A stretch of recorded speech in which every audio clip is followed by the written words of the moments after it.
Good morning, everyone. My name is Elliot Payne. I'm the president of Minneapolis City Council. I'm going to call to order this regular meeting of the City Council for February 5th. The clerk will call the roll. Councilmember Warren. Present. Councilmember Schaefer. Present. Councilmember Wansley. Present. Councilmember Shugtai.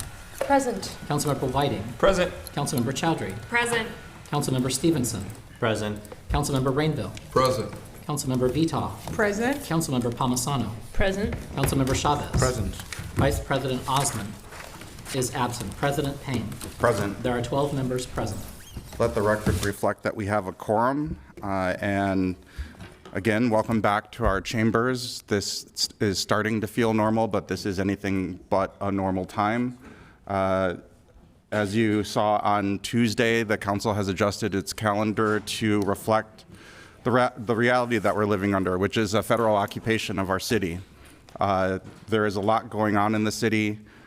We are in the national news once again, not for a good reason. Once again, we are seeing leaders from the Trump administration make claims about how they're moving forward with this occupation, and the claims that they're making in public don't match the reality on the ground of the experience of our residents. They are still terrorizing our communities, kidnapping our neighbors, and creating chaos on every corner.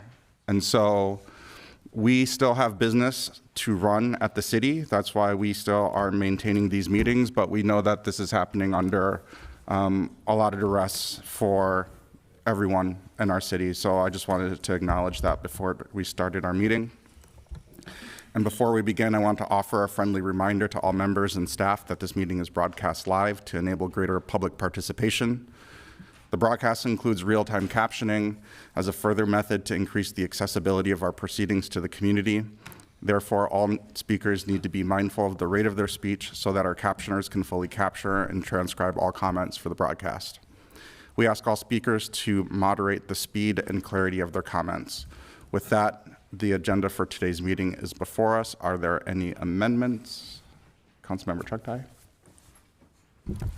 Thank you, Mr. President. I would like to move to amend the agenda to include under the order of notice of ordinance introductions, a notice of intent relating to regulations regarding owner entry into a rented dwelling unit.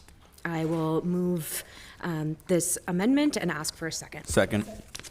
Councilmember Chugtai has moved to amend the agenda. It's been seconded. Is there any discussion on that amendment? Seeing none, I will ask the clerk to call the roll. Mr. President, just clarifying, call the roll as amended. On the agenda as amended. Thank you. Councilmember Warren. Aye. Councilmember Schaefer. Aye. Councilmember Wansley. Aye. Councilmember Shugtai. Aye. Councilmember Whiting. Aye. Councilmember Chowdhury. Aye. Councilmember Stevenson. Aye. Councilmember Rainville. Aye. Councilmember Vitaw. Aye. Councilmember Palmisano. Aye. Councilmember Chavez. Aye. Vice President Osman is absent. President Payne. Aye. There are 12 ayes. That carries and the agenda is adopted.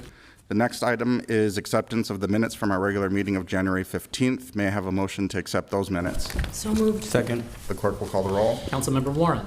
Aye. Councilmember Schaefer. Aye. Councilmember Wansley. Aye. Councilmember Shugtai. Aye. Councilmember Whiting. Aye. Councilmember Chowdhury. Aye. Councilmember Stevenson. Aye. Councilmember Rainville. Aye. Councilmember Vitaw. Aye. Councilmember Palmisano. Aye. Councilmember Chavez. Aye. President Payne. Aye. There are 12 ayes. That carries and the minutes have been accepted. Finally, we have the referral of petitions, communications, and reports to proper committees. May I have that motion, please? So moved. Second. The clerk will call the roll. Councilmember Warren. Aye. Councilmember Schaefer. Aye. Is this including all 1 through 67? Councilmember Schaefer, this motion is actually allowing reports from departments and committees to be referred in the next cycle of council. Thank you. Aye. Councilmember Wansley. Aye. Councilmember Chugtai. Aye. Councilmember Whiting. Aye. Councilmember Chowdhury. Aye. Councilmember Stevenson. Aye. Councilmember Rainville. Aye. Councilmember Vitaw. Aye. Councilmember Palmisano. Aye. Councilmember Chavez. Aye. President Payne. Aye. There are 12 ayes. That carries, and those matters have been referred. The next order of business is the presentations of reports from standing committees. As you know, due to the unprecedented nature of the ICE occupation in our city, we're operating under a temporary structure that has condensed all our standing committees into a single super committee of the whole. I want to offer my thanks to Councilmember Chowdhury for her able leadership of that meeting this past Tuesday. It was a marathon meeting, but I think it was very well organized, and she did an excellent job in helping us navigate an extensive agenda with a wide variety of issues. So thank you, and congratulations to our super cow chair, Councilmember Chowdhury. With that, I'll ask her to present the report from our first super committee of the whole. Thank you, Mr. President. The Super Committee of the Whole is bringing forward 67 items. Items 1 through 6 were originally intended for the Enterprise Labor Relations Committee. 1 and 2 are both collective bargaining agreements. 3 through 5 are working compensation claims, and 6 is accepting a grant for the Minneapolis Democracy Center. Items 7 through 16 were intended for the Business, Housing, and Zoning Committee. 7 through 10 are liquor and gambling license approvals and renewals. 11 through 16 include various contracts, grants, and appointment, and an appropriation for demolition. Items 17 through 34 were intended for the Public Health, Safety, and Equity Committee. 17 through 19 are gift acceptances. 20 through 32 are contract amendments, funding redistribution, grant acceptances, and a grant extension. Lastly, 33 and 34 are legislative directives. Items 35 through 58 were intended for the Climate and Infrastructure Committee. 35 through 38 are street reconstruction projects and a related appropriation. 39 through 45 are various grants and agreements for services. 46 through 51 are various bids for project and services. And 52 through 58 are various contract amendments and a grant acceptance. Items 59 and 60 are budget amendments. Item 61 is a gift acceptance for President Payne. Item 62 is a contract with Idea Analytics for police misconduct training per the settlement agreement. Item 63 is approving the 2026 legislative agenda and policy positions. Item 64 is a lease agreement with the U of M. Item 65 is a bid for the MPD training annex. Item 66 is a budget amendment related to immigration legal services. And finally, item 67 is a rental assistance resolution and was brought forward without recommendation. I will move approval of all of these items and just pull item 67 for a separate vote and discussion. Councilmember Chowdhury has moved approval of the committee report minus item 67. Is there any discussion on the remainder of those items? Seeing none, I will ask the clerk to call the roll. Councilmember Warren. Aye. Councilmember Schaefer. Aye. Councilmember Wansley. Aye. Councilmember Shugtai. Aye. Councilmember Whiting. Aye. Councilmember Chowdhury. Aye. Councilmember Stevenson. Aye. Councilmember Rainville. Aye. Councilmember Vito. Aye. Councilmember Palmisano. Aye. Councilmember Chavez. Aye. President Payne. Aye. There are 12 ayes. Those items carry. We will next take up item number 67, and I will recognize Councilmember Wansley. Thank you, President Payne.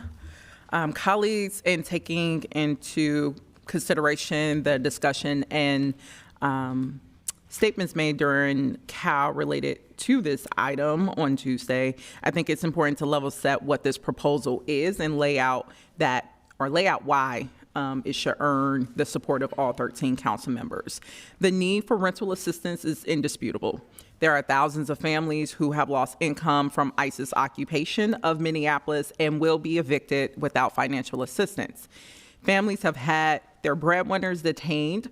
Workers fear leaving the house due to the threat of racial profiling by ICE that could lead them to also being detained, deported, or even killed. And there are also families who are not being directly targeted by ICE but have lost access to childcare, or their workplaces have closed and they've had their hours reduced as a result of ICE's presence.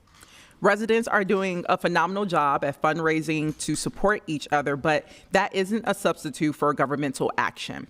And yesterday, a parent leader shared that it's estimated that rental assistance fundraisers by Minneapolis public school families have raised over $1 million cumulatively to support other families. Minneapolis residents have made international news because of their incredible response in supporting each other during this occupation, but it's incredibly unfair and illogical to depend on these working class people to pay each other's rent when the city has a responsibility in keeping these neighborhoods safe.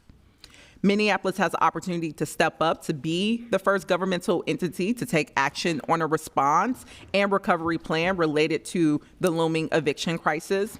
And the city cannot address the impacts of this federal occupation alone, which is why I am working with state legislators to advance significant investments in rental assistance as soon as the state legislative session starts in a few weeks.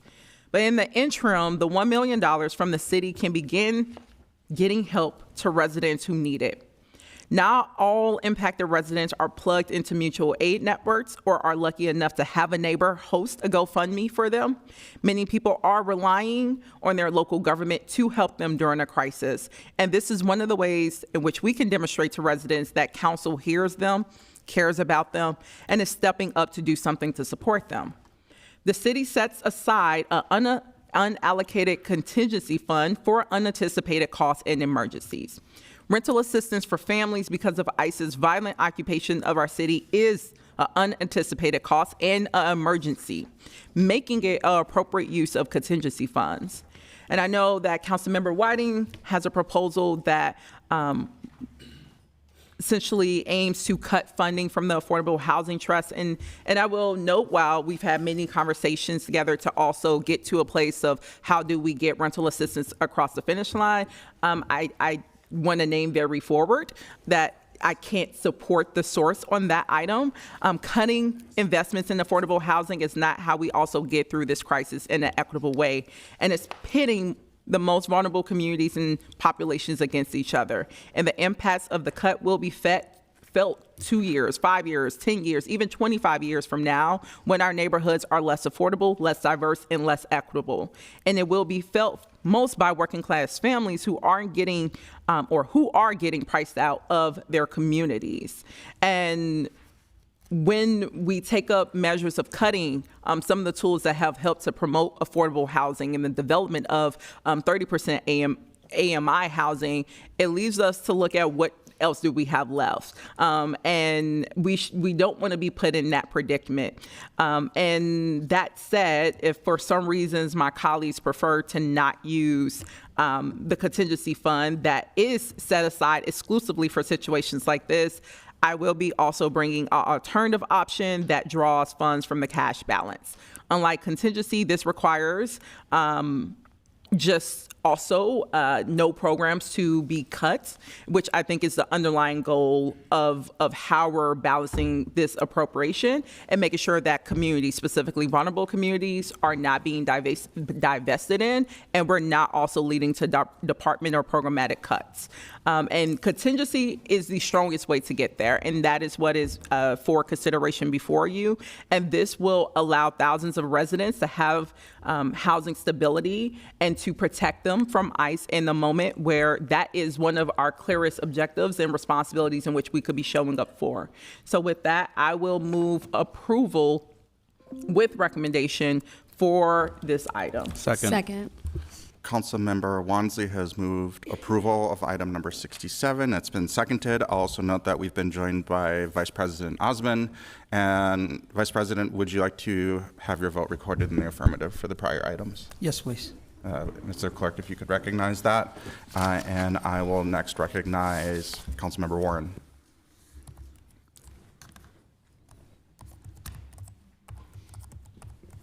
Thank you, President Payne. I'm just going to state again in respect to the rental assistance and the ask that is coming from the council with respect to Minority Chair Wansley's resolution. we still have to take into consideration that with a lot of our immigrant neighbors, they are in fear of providing their information to city and state services. So it is an unfair ask for them to then go and report when we have issues around trusted data privacy and things of that nature, to believe that there will be some allocation of funding that is specified just to them, because that smells like discrimination. The county's ramifications that it has around emergency assistance and emergency assistance programs also speak to sustainability for families. So if you are in an emergency or an emergent situation, they want to know how you are able to sustain yourself beyond that situation. And that is an important factor to uplift, because we do recognize that we do have a crisis within our city, but I don't understand, nor do I believe, that the county will soften their guidelines and expectations around this specific situation just to cater to a certain class or group of individuals.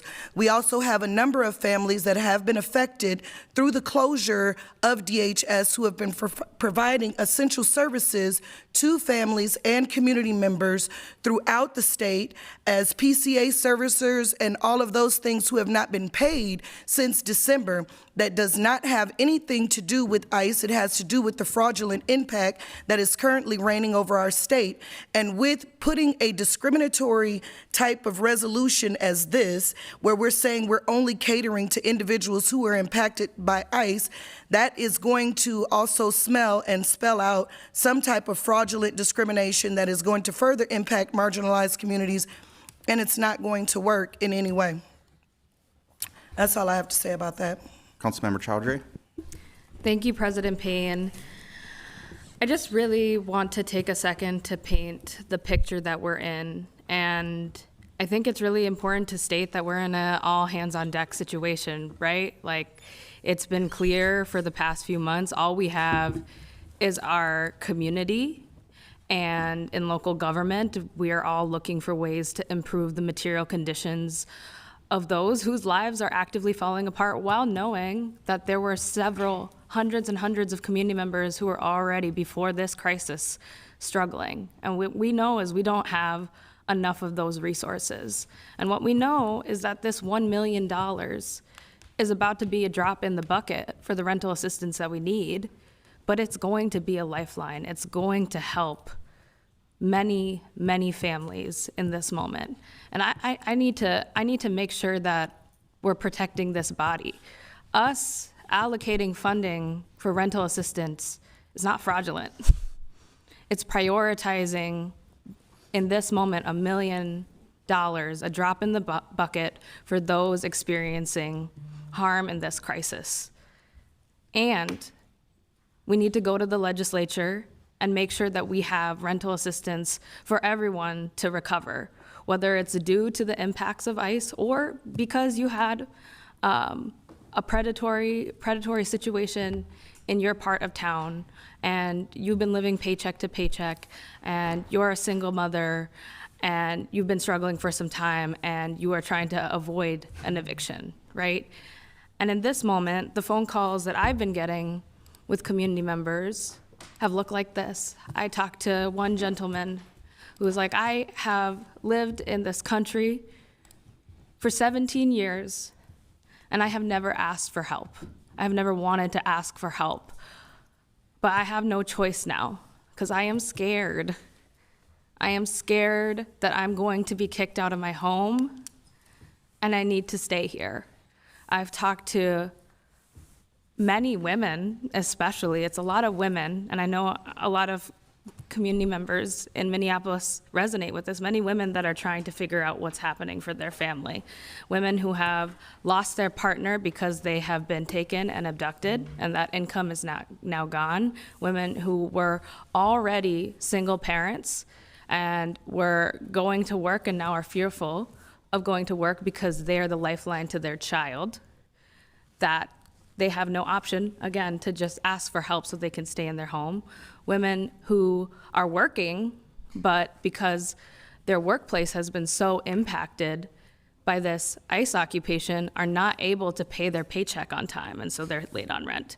And so I just want to say, like, this $1 million is certainly not going to meet the need, but it is a measure that we can take to lift some boats and also leverage future rental assistance. And I know that there are risks that people take when it comes to applying for rental assistance with their data, but I think we should give people the agency to decide to take that risk and not decide that for them. I don't think that's our job as government. And when you get an eviction letter, when you get a letter that says you're going to proceedings, sometimes the only option you have in that moment is to apply for emergency rental assistance. And I think this is a moment where us as a city can step up and also be a model for getting more assistance and more resources for the Black, Brown, Indigenous communities that have long suffered in the way in which our housing system is set up, right? It shouldn't be that precarious for people to stay in their home. And so I think it makes a lot of sense for us to vote for contingency. I understand the concerns that several of my colleagues have. I just implore you, I think this is the best source for us to do it in. I think it has a lot less risk than us going into our cash fund, and I think it matches the emergency type of situation that contingency requires. So I just really implore you and ask for your vote on this one today. Councilmember Chugtai. Thank you, Mr. President. Colleagues, I am really excited to support this item today, and I want to urge all of you sincerely to support this item. And I want to talk about that through three different lenses. The first is around programming and what happens when, should we approve this money, what is going to happen on the side of Hennepin County. So the total amount of money that is allocated for rental assistance through Rent Help Hennepin is approximately $10 million at the county. Each year, that entire pot of money gets used fully. Last year, additional money had to be added during the fourth quarter because the resources were all entirely tapped out. There is no way for a person to receive this form of rental assistance unless they earn approximately minimum wage, about 30% of area median income, and they have received court summons. They've been served summons to show up at eviction court, meaning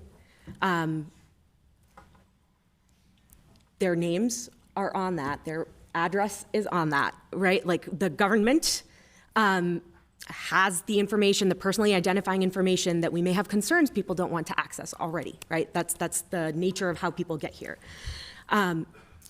I think there's some really incredible things that are happening in our city right now. Councilmember Wansley highlighted $1 million raised through our school families, through mutual aid funds and GoFundMes. There's been approximately $10 million raised in the last couple of weeks that is almost entirely going towards rental assistance directly, paying people's rents, right? So our community is doing everything we can to catch people on the front end before they get served their eviction, before their eviction gets filed, before they receive their summons. This pot of money is about catching the people that we don't find, that don't get connected to a mutual aid network, that aren't able to connect with their neighbors and get their need met. This is for the people that slip through the cracks. This amount of money, if you are a person who is either a senior, have children, or have a disability, your entire backlog of rent is completely paid for. $1 million would allow for 250 families to benefit from this assistance. That's the scale of need, right? And 250 families, I don't know if that sounds like a lot or a little to you. I think it's a drop in the bucket compared to the need I personally see. And I'm just one person in the city from my perspective, right? So I think I want to just talk very briefly about discrimination. This was brought up during committee as well, and again here today, and I would urge us to reflect back on the actual language of the resolution, which has no mention of these resources being catered to only people who are impacted by the presence and occupation that ICE is conducting in our city right now. The exact language is one-time rental assistance for residents in need. So I just, let's please stick to the facts as we're going through these conversations. As the budget chair, I really want to implore us to use contingency as the mechanism to fund this, right? Contingency is 1% of our general fund expenditures. It is money that is set aside for emergencies every single year. In a couple of the conversations I had with colleagues yesterday, I did hear there was a concern that contingency needed to be backfilled within a calendar year. That is not true. And this is the best way for us to get an urgent need in our community met, while also preventing any cuts to services or frontline programs, or taking money out of our cash balance when we know the amount of overtime for police and fire that's already been spent this year. We shouldn't be putting our financial position as a city in a worse condition. And this is the best way we were able to come up with to make that a reality at the pace it needs to.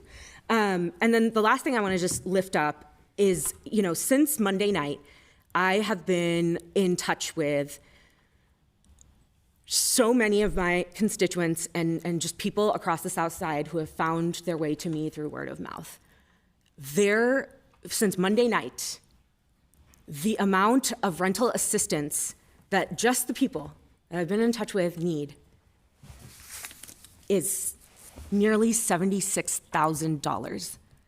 That's the scale of need. Every person who we are not able to crowdfund their rent is someone who is likely to face an eviction. Every single one of these parents, every single one of these people are parents.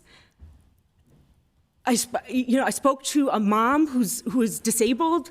Her husband is in detention.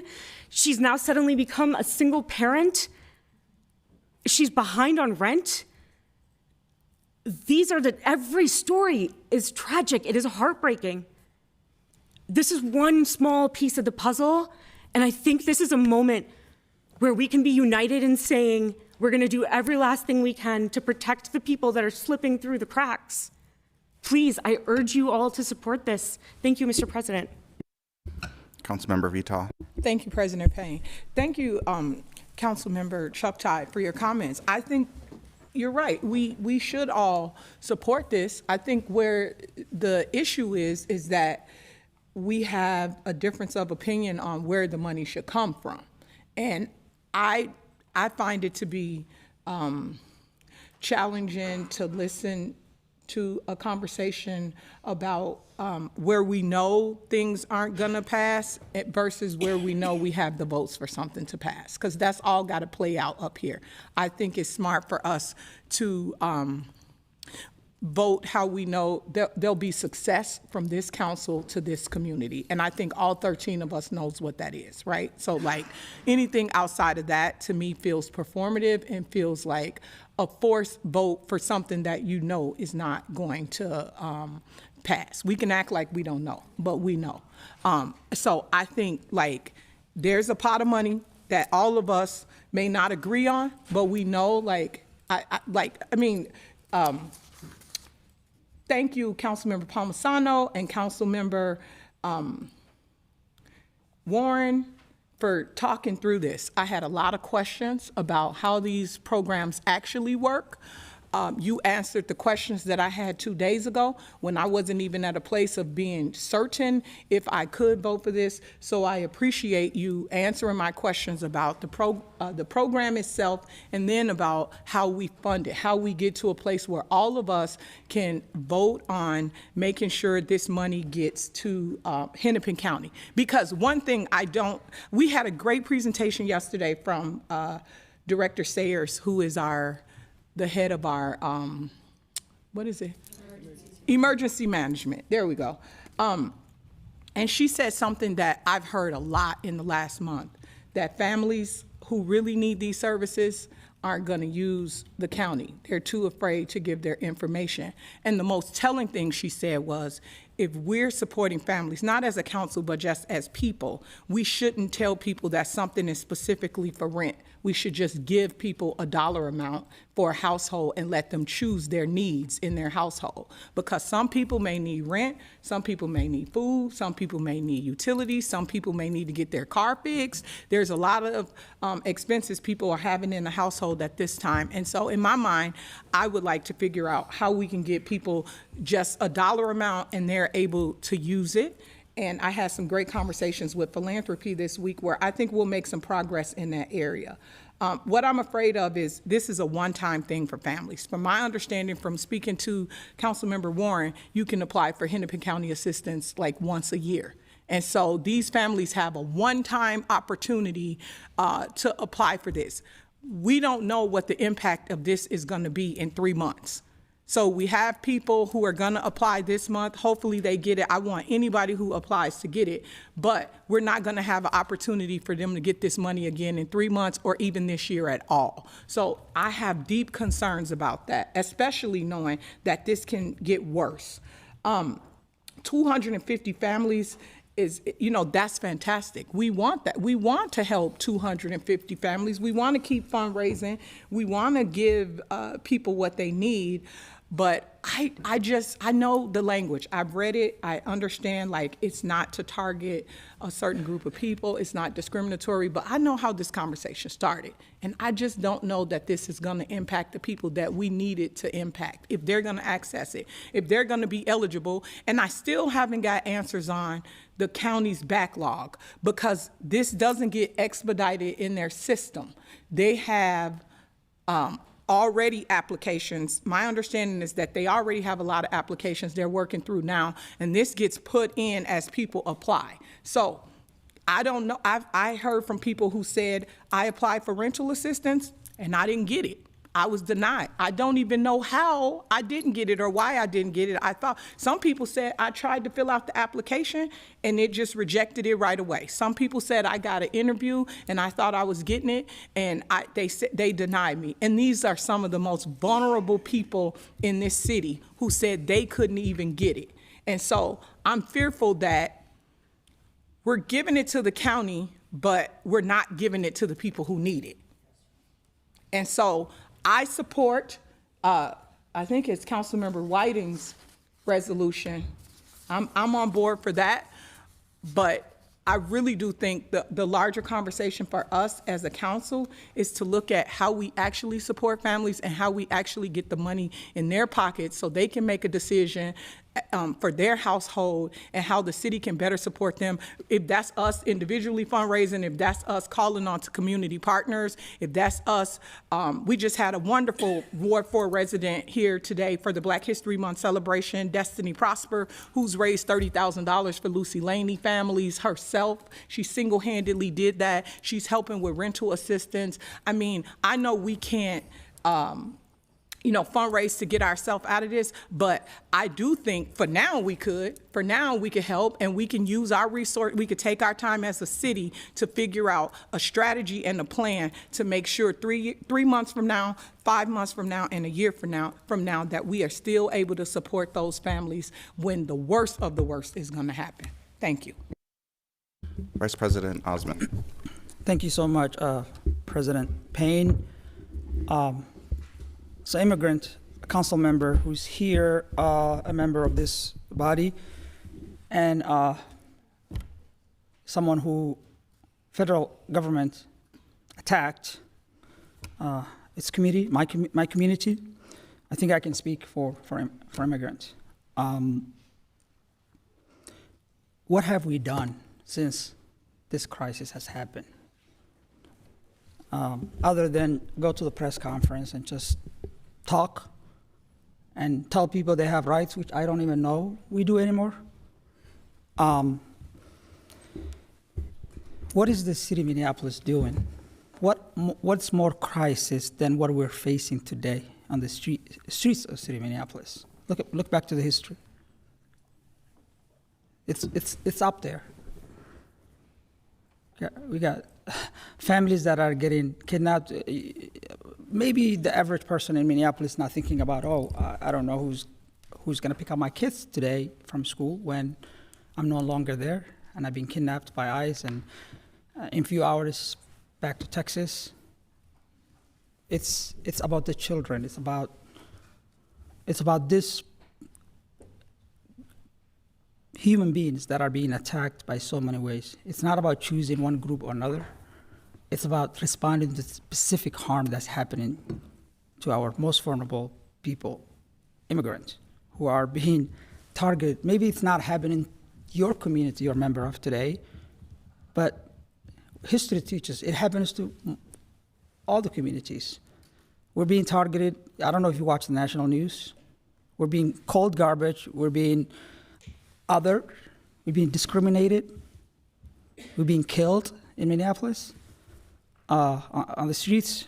I don't know what's more emergency than going to the contingent funding. This is what the city is supposed to do. It's supposed to look out for its citizens, and community members are raising money. That's great, but we can sit here and say, the local government's not doing anything. We can't even touch specific money that we put for this kind of activities or this kind of situation when they arise. So I don't know. It's kind of really sad that to hear that we can't tap this money because it's not emergency enough or for whatever reason. It is more emergency than anything else. I'm looking at the city leadership. I'm looking at the administration. Enough with the press conferences and promises that's not really. ICE is here. We here yesterday. They will be here. They're not leaving. Your conversation on the federal government. I'm looking at the governor. I'm looking at the mayor. I'm looking at all the council members, at the city leaders. This is needed. This is actually one of the least thing we can do. We're not protecting our residents out there that are being kidnapped, that are being harassed. We can't even do anything because we are afraid of being invaded by the military.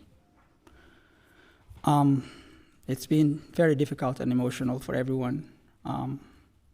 And we can kind of throw all kind of things out there and say, people are afraid to go seek money for the government. No, if I can't pay the rent, I'm gonna go get the money from anywhere there is. Because Minneapolis has a separation ordinance. People understand, people trust me.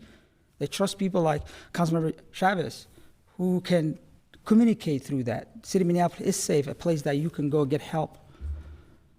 If this fails, I will be the most disappointing thing the entire time I've been here. There's absolutely nothing more emergency than what's been happening the last 4 years. It's not happening to all groups, but it's happening to specific groups that are being targeted, that have it the hardest. The stories are horrifying. A mom who just gave birth was snatched from her baby. In a few hours, she was put in an airplane. She would never see that baby again. Is that a story that any human being can relate to? So let's save that baby's house today. That's what it's about. And thank you, colleagues, for speaking out, for continuing to stand for the marginalized communities, for targeted communities by the strong force of federal government. Thank you. Councilmember Wansley. Thank you, President Payne. I just wanted to address some of the concerns raised about Hennepin County's ability or efficacy in being able to administer these funds. And some of the concerns I heard raised during our conversation right now, and even on Tuesday, was rooted in perceptions around fraudulent activities. And I just first want to implore us to use caution when using fraud as a basis of creating distrust with government agencies, especially in light of that same type of rhetoric being weaponized by right-wing and MAGA pundits and officials who used it and weaponized it to lay the groundwork for Trump's enactment of Operation Metro Surge, which has created the conditions for us to even have to consider rental assistance in the first place to protect residents who are having to shelter in place as a defense mechanism against ICE. So I would just implore us to be cautious about using that language. And also just to further double down on the fact that Hennepin County is a reputable agency. Our own staff highlighted this on Tuesday, but they have attorneys who advise them on how to comply with all relevant rules and regulations. And they have been dispersing rental assistance for years in a legally compliant and legitimate way. And they've actually won national recognition for this work. And I would implore also, if any member of this body has evidence that Hennepin County is committing fraud in rental assistance, then please go submit evidence to the authorities located right across the street, or consider joining the MAGA movement, because those are kind of the two avenues that you have right now.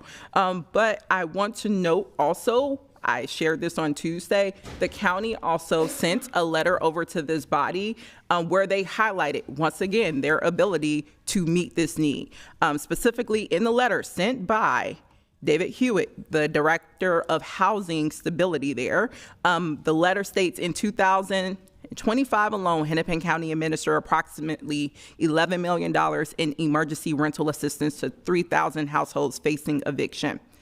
And they were able to do so effectively by braiding a variety of state and local funding sources with unique requirements and criteria, while ensuring payments were delivered in a timely manner for applicants, averaging 14 days from the initial request in 2025.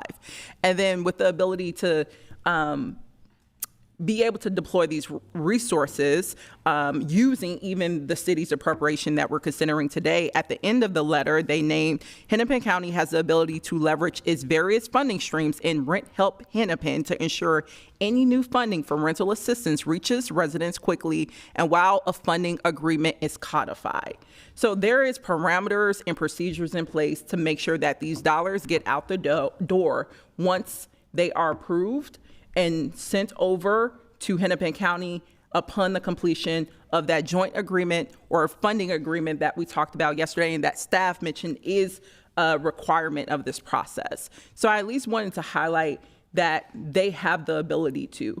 And once again, to reiterate, there is no way you are going to GoFundMe our way out of a eviction crisis. This funding, governmental funding, is literally the last line of defense, and Councilmember Chuck Ty highlighted this. For every single person who do not have access to a mutual aid network or who are not able to have a neighbor fundraise for them, this is a resource for them, because there's thousands of residents who do not have access to that network. And as Councilmember Osmond highlighted, they will be seeking out support from their governmental partners. And state legislators know that, because when they move their emergency rental assistance package, which is being led by Senator Port, guess where they're sending that money to? They're not sending it to your local neighbors. They're sending it to counties. They're sending it to fellow aligned governmental agencies to disperse emergency relief so that people can have the resources they need to stay housed. So this is one of the ways in which we can prevent eviction, as opposed to waiting for it to happen and still being the same conundrum of people being at our doors saying, why did you let this happen, when you had a mechanism to prevent it? And this gives us that preventative opportunity to show up for our residents who are doing 10 times more than any of us are doing in this moment. It has been for several weeks. To say $1 million is a drop in the bucket of what we can offer right now, and we're going to do everything that we can to mobilize other governmental leaders to give and mobilize resources with the expediency that it deserves and the urgency it deserves. You're at time, Councilmember. Thank you. Yep. Councilmember Warren. Thank you, Council President Payne and Minority Leader Wansley. I appreciate your comments. And we won't use the word fraud, but what we will say, if you're offended by that, I don't want to offend you in that respect, but it definitely is a very real and present instance that we are facing here in the state of Minnesota.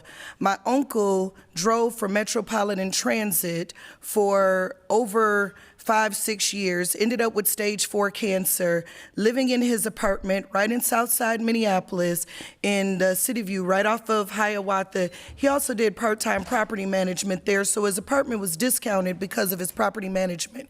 When he ended up with stage 4 cancer just this past year, was not able to get an expedited caddy waiver, was not able to get emergency assistance, was not able to get any of his essential needs met because there was not a plan for sustainability. Again, I want to highlight so that you understand, because I have been a welfare recipient. I received 437. I stood in the food stamp line on Franklin.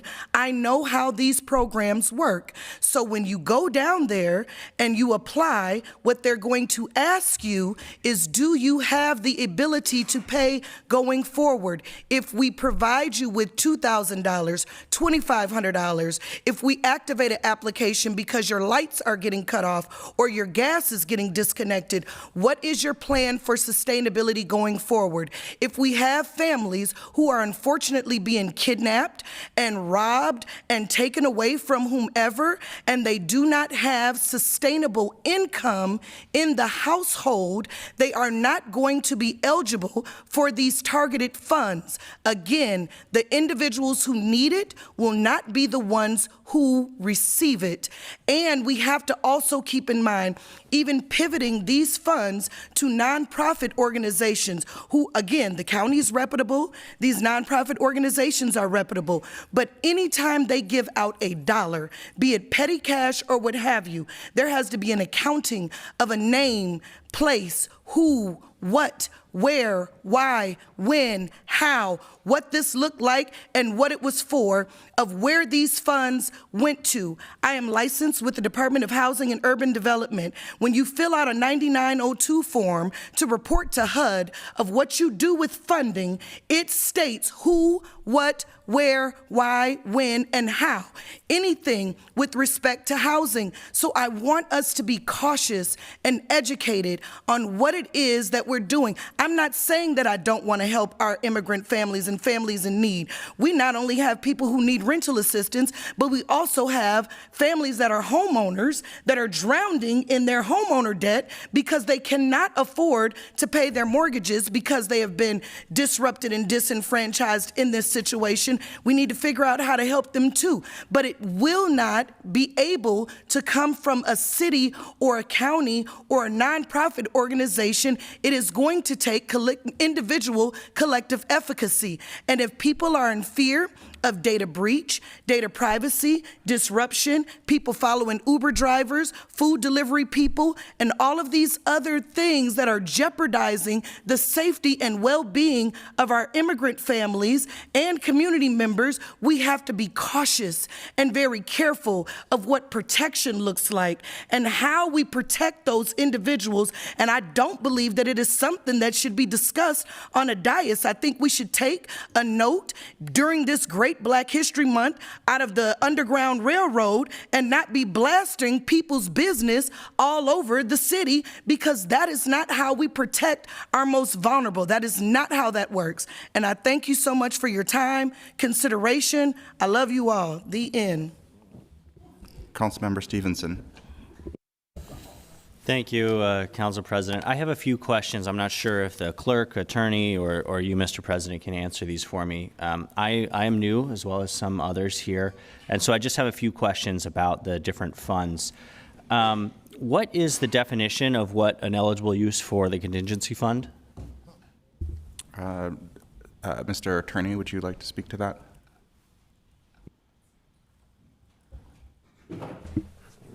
Unfortunately, I'm not the appropriate person to speak to that. I think if we could have someone from finance here to speak to how the fund balances work.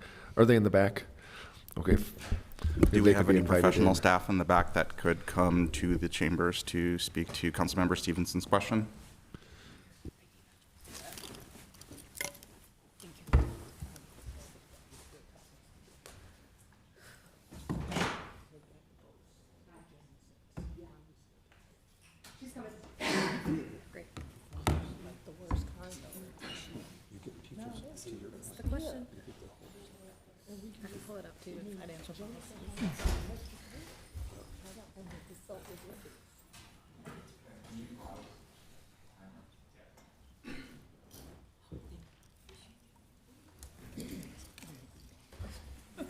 Not be the first.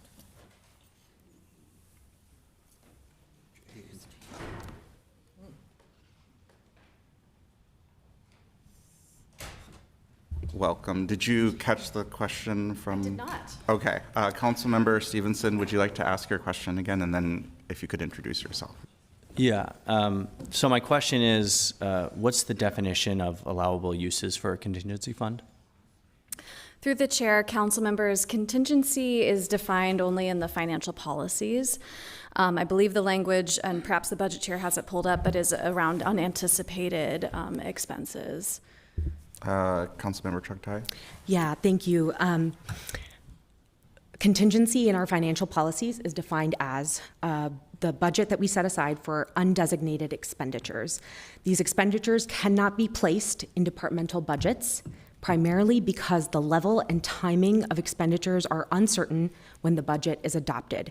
These funds are earmarked for emergency or unanticipated expenses, special projects, or revenue shortfalls. What that means is an eligible use is something that we could not have planned for when we adopted the budget in December of 2025.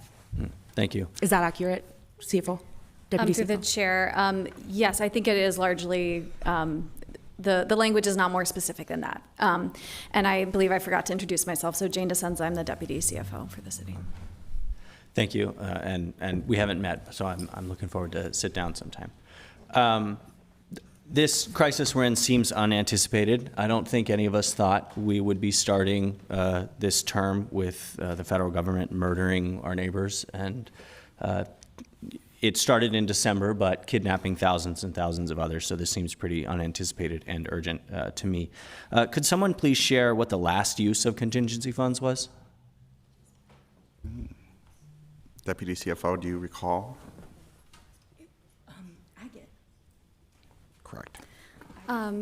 Through the chair, the council has voted affirmatively a few times over the past few years. I believe agate was one of the last. I know there was potentially a Vivo South when that was under deliberations was going to be. And then just generally in operations, when we overspend our expenditure budget, that is also a reason for the contingency to be there. That's why it's so important that we have a contingency budgeted every year. So when we have cost overruns and revenue shortfalls, as we had last year, the contingency is a valuable cushion for that as well. Are we expecting overruns currently? Through the chair, council member, yes, absolutely. Departments are incurring major costs in responding to this crisis. And so we have a very small cushion of general fund balance before we hit our minimum fund balance. And then the contingency is further cushion there. Okay. So are there current plans to use this contingency for certain uses? Through the chair, there are not specific plans to use it, but it's early in the year. We don't know what else may befall us besides this crisis. And so I think finance would urge caution in deploying further resources at the moment. Okay. How often were contingency funds used last year? Through the chair, I do not believe there was a council vote on contingency funds, but we'd have to do some LIMS research to confirm that. Okay. Okay. Yeah, from what I see. Councilmember Stevenson, I think our budget chair may have an answer to that. Okay. Yeah, so there were, the agate example that Deputy CFO DeSenza highlighted, I know you experienced that as a person that was impacted on the employee side in that important fight. That was a use of contingency that was approved, contingent on matching funds. And so it never actually went out the door, even though the use was approved. Another example that comes to mind is the MIWRC, the Minnesota Indian Women's Resource Center, where we authorized $100,000 for them to expand their warming shelters and have the capacity to keep those open longer. That was a use of contingency that was both approved and actually went out the door. I didn't realize when I started this line of questioning that I was personally involved with both uses of the contingency last year. That's interesting. So it sounds like housing issues have been a frequent use of contingency funds, at least recently. I do want to mention again that this is perhaps the most unanticipated and most urgent situation we potentially could have imagined. So this really fits the definition of what contingency could be used for as far as I am seeing it. And I would urge my colleagues to do this as well. I would like to note one thing about another use, and I'm not realizing how much time. I have 30 seconds left. If we take this money from the Affordable Housing Trust Fund, we will be going against stated priorities of this body, including the mayor in his inauguration speech. He spoke very eloquently and powerfully about building affordable housing everywhere in the city.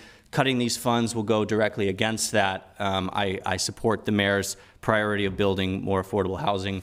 My community, on a day-to-day, prior to the invasion, housing issues were the biggest issues, dealing with unsheltered homelessness, dealing with evictions, rents being too high, it being too expensive to buy a home. So I'm loath to take from affordable housing in order to do this, and I see this as the most urgent and unanticipated expense, and so I would urge us to use contingency funds for that purpose.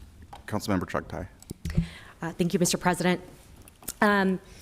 So I want to start actually by addressing a question that Councilmember Vitaw asked quite a while ago during discussion, which is around what is the backlog of the resources for rental assistance at Hennepin County. It has been confirmed yesterday through the Director of Housing Stability at Hennepin County that there is currently no backlog for the rental assistance fund at Hennepin County. I think as we were having this discussion on Tuesday, there were several sets of numbers that were thrown around, and it took us a little bit of time as we were having this discussion to just dig a little bit deeper, double check, triple check what's happening. So of the $10 million that they have allocated, approximately at this point, about $1 million of that has been dispersed to every person who has applied and has been eligible to receive these funds. And it is important to note that the $1 million at this point in the year is comparable to last year, which tells us that the severity of the crisis has not yet hit. Where evictions are being filed. A part of that is also that we've extended pre-eviction notice here in Minneapolis, which means that, if you're a person that didn't pay your rent in January, you're likely getting your pre-eviction notice and you had an additional cushion. And so I think that's an important factor. I appreciate that we have talked about, how our emergency management director has brought up the roadmap ahead that, that recovery from this moment that we are living through, that we don't know when it's going to end, right, is going to take years and years. I think an important factor that both our deputy CFO and our economic development staff have brought up is what happens as half of all immigrant-owned businesses in our city are shut down. What happens as people's hours are cut, they're losing their jobs, they're sheltering in place, their families are being impacted by family separation through deportations. as there's more economic instability within individual families, the risk of people losing their homes and then subsequently having an eviction that follows them on their record permanently, making it harder for them to access housing for the next decade of that family's life, right? What happens as people then are pushed out of our city and the economic impact that has on property values here. That we need to, the best tools we have right now are ones that keep our communities stable. This is the last safety net that catches people before they end up unstable, out of a home, unable to rent it again, forced to leave the city and be displaced out of Minneapolis. And I think that is just worth continuing to uplift. And then I want to end with talking about the people who need this assistance and whether they will be eligible to receive it. I really feel like I need to strongly assert that if you are a person who is making minimum wage and you couldn't pay your rent for whatever reason, and you have been served eviction papers, you are a person in need, objectively. And we got to move past saying that the wrong group of people or people who don't really need it are going to end up with this assistance. Thank you. Councilmember Schaefer. Thank you, President Payne. And thank you, first of all, to all my colleagues for bringing this important topic forward.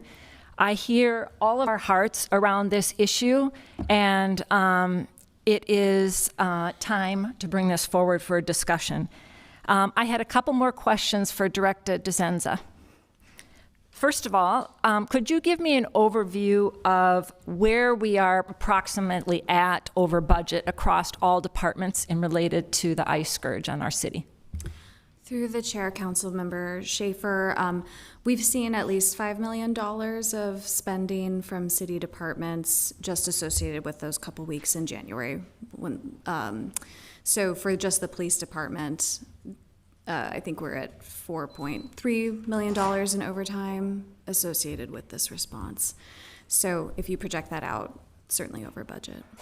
And then there's Minneapolis Fire Department, Public Works. Would those be the main two other departments that have been greatly affected? Through the chair, I think every city department has contributed staff time and energy to our emergency operations center. I know finance, CPED, health, we could go through all 26 departments. They are all contributing hours to that response. Yep.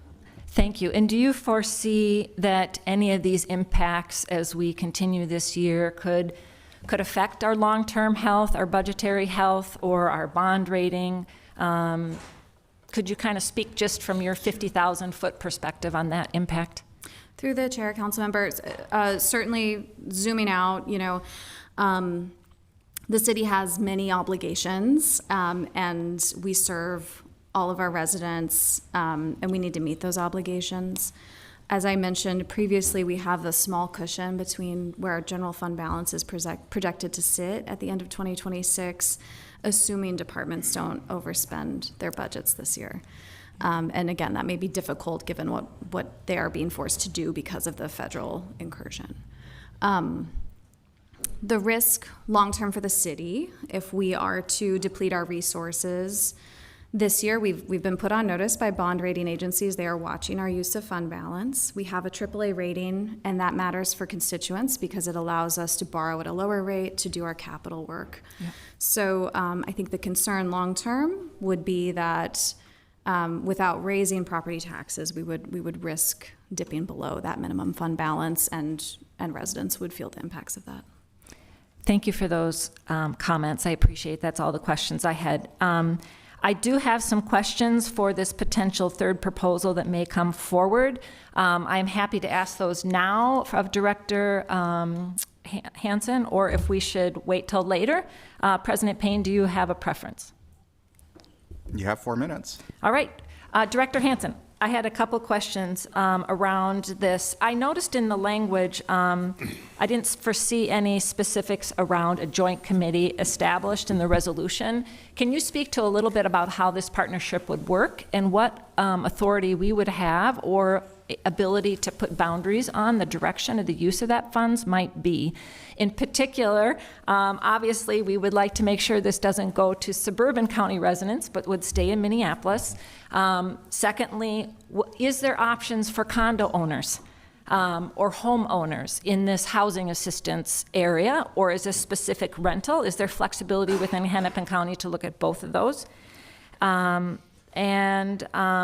would be the main 2 things to start with. All right. Good morning, Council President Payne, council members. My name is Eric Hansen. I am the director of CPED. And to answer through Council President Payne, Councilmember Schaefer's questions, the first question, I don't know exactly what resolution you're looking at, but if it's the one that's published in LIMS under Councilmember Wansley's name, this is for rental assistance through the county through a joint powers agreement for those impacted by Operation Metro Surge. Is that correct? Any. Okay, because I was looking at was in LIMS file. We would work on a agreement with the county. That agreement would come back to the council for approval. It is our understanding it would be their current program. We would be adding funding to their current program under their current guidelines. I am not aware of any assistance, true rental assistance that would affect homeowners. I don't believe that's in the cards in their programs. It is a question I can confirm, but you should be, you're probably looking at just renters in this program. Okay. But that's something you could confirm with Hennepin County. I know but during I'm pretty COVID, I sure. believe there was some for homeowners, but I could be incorrect. Through the Council President, Council Member Schaefer, there are some for eviction or foreclosure prevention programs. This is not one of those Gotcha. foreclosure prevention programs. Thank you. That's very helpful. Thank you, Director Hansen. That's all the questions that I had for you. Thank you. So, yes, I would love to see some joint powers agreement added to this language, unless I'm missing something here in the 3rd resolution that we will get to eventually. But I do want to say I cannot support taking this $1 million from the contingency or the general fund.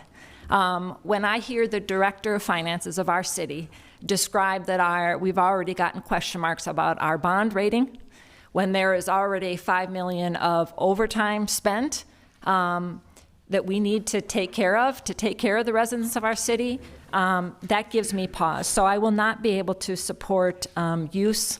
I am supportive of rental assistance, but in the first case of contingency funds, I will not be able to support. Thank you. Councilmember Chavez.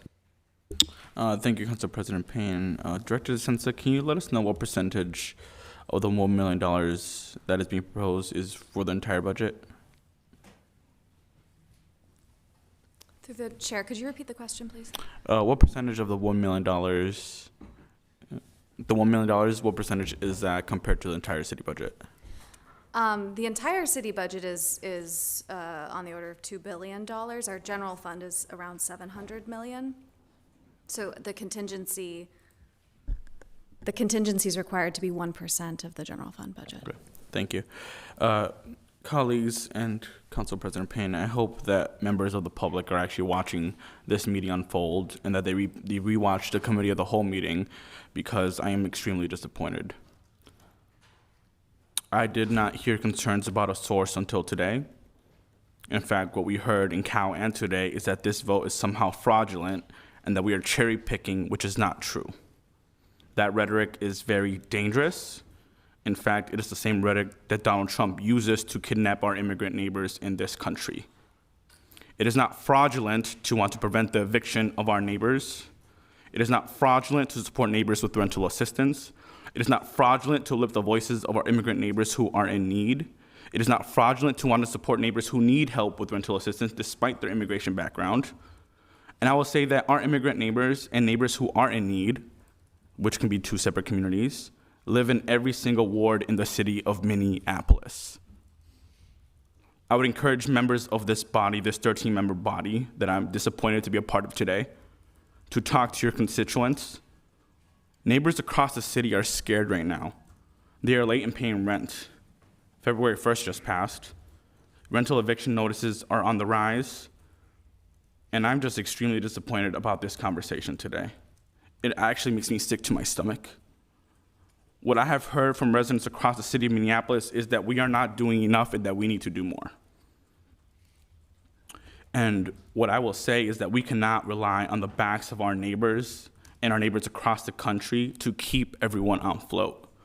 We should not be asking the community to fundraise if we aren't willing to fund those same initiatives. I also need to bring us back to what Minneapolis residents are experiencing, because I think it's important to center what we are doing today instead of this quote-unquote fraudulent activity. I will say that many of our neighbors have been impacted by Operation Metro Surge, and those individuals are also our neighbors.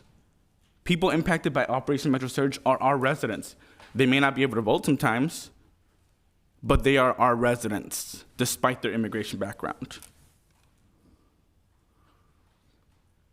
I have never felt more unwelcome on the city council until today. I will say that out loud. I am freaking heartbroken. There was a 2-year-old in Ward 9 that was kidnapped by ICE in Parterhorn. Is that not an emergency to people in this body? Does that not raise alarms? 2 Minneapolis residents were murdered by federal agents. A Latino resident was shot in the leg in North Minneapolis. A Latino resident was kidnapped in Minnesota by ICE and then died under custody in Texas. Our community members are being kidnapped on bus stops on the way to work, and those who came to live the American dream are now facing the American nightmare. This is only $1 million. It is not even enough to meet the need of our actual neighbors who are struggling in Minneapolis. I am so freaking proud of Minneapolis residents. They are definitely meeting the needs of our community members in their own ways. And our neighbors in Minneapolis understand the importance of what our neighbors are experiencing. But I will continue to say that the conversation that we had in Committee of the Whole and today is not matching what our residents are experiencing on the ground. I ask that folks talk to your neighbors and hear about the sentiments that they're experiencing, because when they watch this meeting, they're going to be so disappointed. I will support the underlying motion because this is an emergency. In fact, I hope that everybody in this body agrees that an occupation of a city is an emergency. And if that doesn't pass, then I will support the motion for cash fund, because we can't exacerbate the affordable housing crisis at the same time either. Thank you. Councilmember Chowdhury. Thank you so much, President Payne. I just wanted to do a couple of things in my comments. I had questions, but I also wanted to state a few different facts. First, 50% of the awards of the Rent Help Hennepin go to the city of Minneapolis already. So that just, one, goes to state the existing need for our city when it comes to emergency rental assistance and how it's compounding right now. And then $1 million is 0.05% of our city's total budget. I'm really glad to hear that Hennepin County is willing to work with our city to make this work however they want and dedicate it to the city of Minneapolis if that's what we are choosing to do, which I am supportive of. And if we dedicated it entirely to the city of Minneapolis, that would increase the available rent help money for Minneapolis by 20%. I had a few questions for Director Hansen, if that's all right. I specifically wanted to get a picture from you about the fiscal cliff of the Affordable Housing Trust Fund. You and I have had several conversations about this last budget season, and I've been thinking a lot about it as we see the LAHA allocation before us. I know it says LAHA, but LAHA is severely overprescribed by the city of Minneapolis. That was a huge part of the discussion we had. We faced a crisis around shelter operations and agreed as a body together that in our city budget process, we would move it there. But it was also a conversation with a lot of caution that this would, if we continued to take from LAHA, it would impact the Affordable Housing Trust Fund directly, or perhaps even the Minneapolis Homes Program, which allows for the creation of affordable home ownership opportunities in our community. So I just wanted to get the picture from you about the Affordable Housing Trust Fund financial cliff. Director Hansen. Council President Payne, Council Member Chowdhury, yes. So the way we have set up our Affordable Housing Trust Fund, it connotes a thing of like there's this funding in it, but the city funds it every year through its annual budget. And it's what is the thing that provides funding for affordable housing units all through the city of Minneapolis. That had been funded by some discretionary funds that were targeted towards this type of use, mainly through tax increment financing districts that are coming off of TIF and going back to the tax rolls, which is a positive thing for the overall tax base, but it takes away from that source. And so every time we take money away from the Affordable Housing Trust Fund, it gets us closer to the end of that fiscal cliff. And I'm looking up my stats, and it really basically impacts how many units we can support. Typically, the council and the mayor have set the Affordable Housing Trust Fund at about $18 million a year.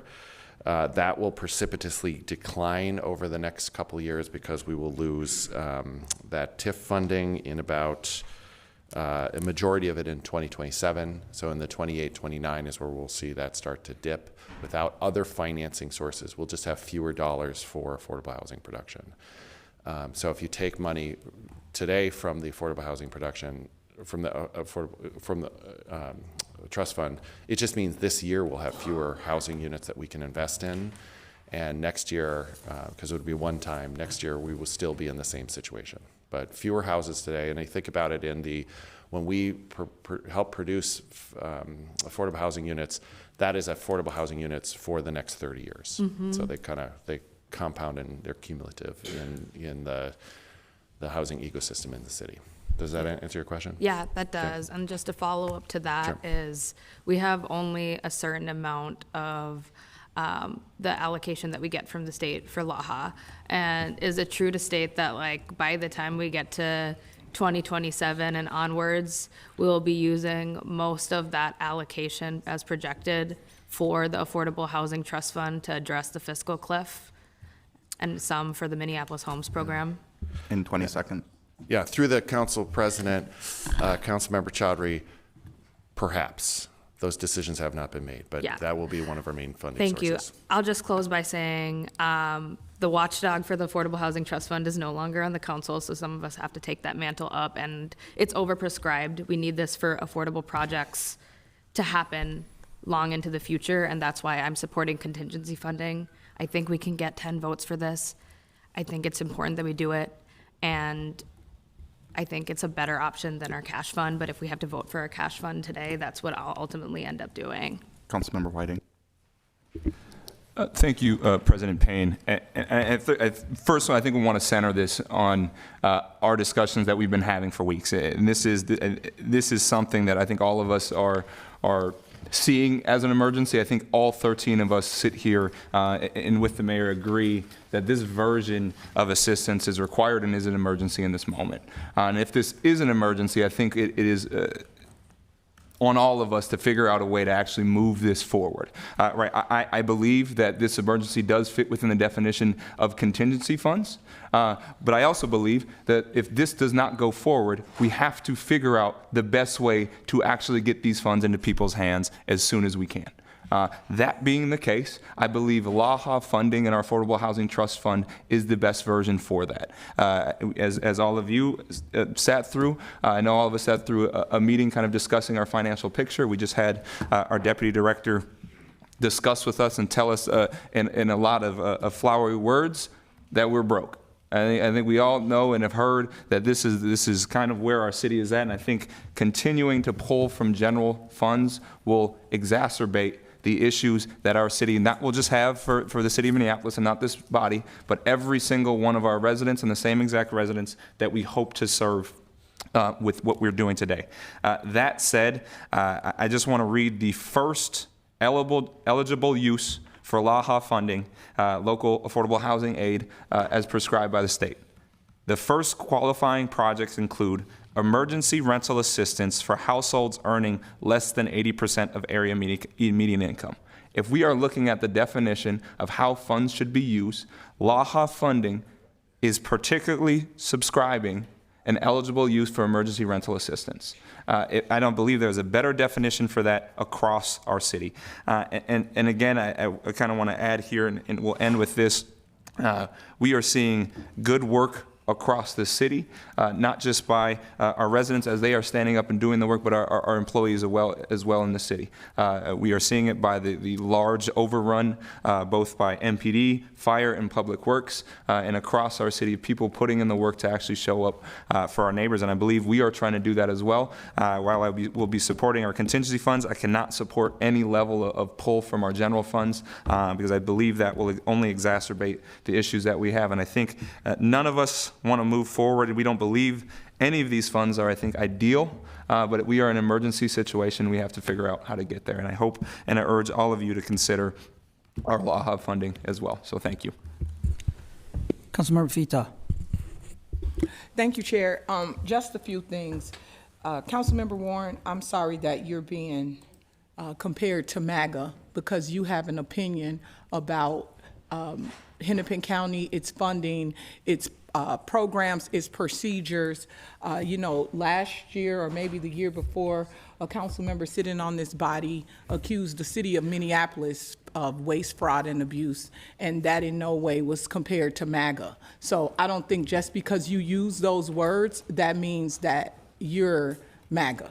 You have an opinion, you stated it, you talked about not only using the services yourself, but also helping others in our communities to use the service. I relied heavily on you because I know you have experience. So you spent hours talking to me about how these programs work from a place of knowing yourself and also helping hundreds of families use these programs and gain access. So I would say you're the opposite of MAGA because I don't think they would ever help anybody get any type of assistance, especially someone on welfare. They actually think the opposite of it. So thank you very much for using your expertise. I'm so proud to have you here sitting on this dais.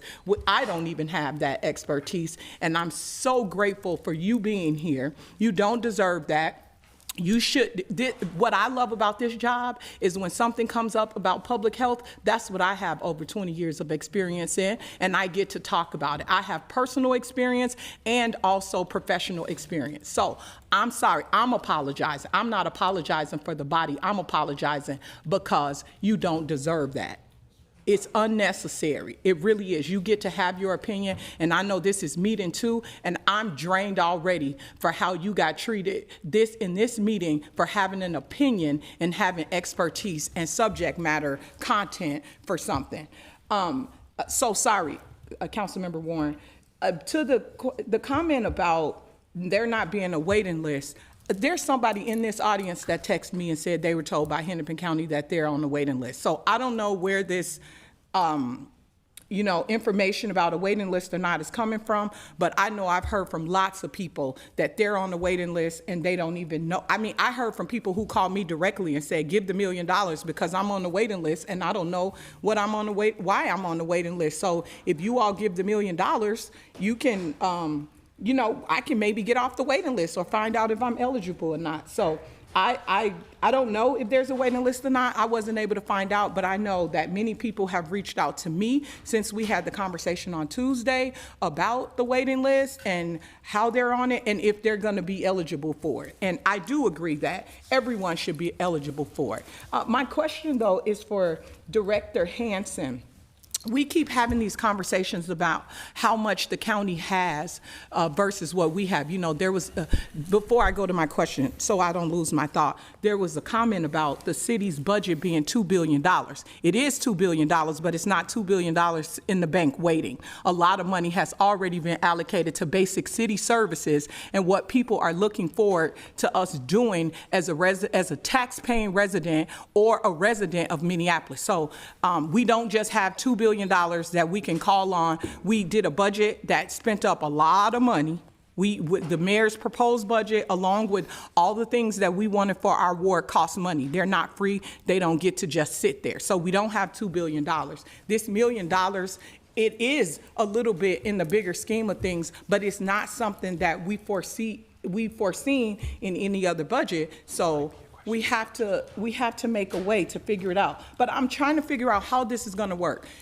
There's conversations around the county. Director Hanson, this is for you. I'm sorry. Gotcha. I may have called you up too soon. But the county has $10 million in their housing budget, is my understanding. We're going to give them $1 million. So now they'll have $11 million. I'm trying to understand, will we get our $1 million back if they don't use our $1 million? How soon will they use $10 million? If they use how much do they use a year, and will we get our money back? I guess it's two questions. In 20 seconds. In 20 seconds. Council President, Council Member, we will add it to the $10 million, and last year they told us they spent about $11 million in their program. Okay. And it would be an agreement that we would bring back to you with all of the details on how the money would be used. Thank you. All right.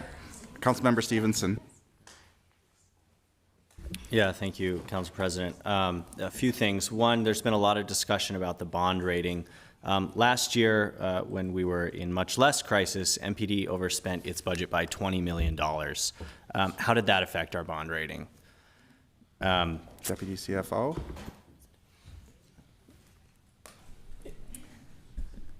Through the chair, Councilmember Stevenson, we meet with the CFO, along with our banking, investment, and debt team, meet with the bond rating agencies annually, I believe. They have an annual report, and that comes out, I believe, in the summer. You can take a look at it. They're on the city's website. So we have not yet had those processes again since that time.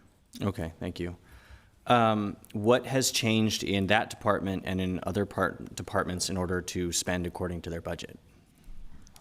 Through the chair, council member, it's a good question. I think there are ongoing conversations about what it would mean. The council member is referring to our police and fire departments overspent their budgets in 2025. You all will get a presentation from the controller upon year end, accounting year end of 2025 with the specific figures.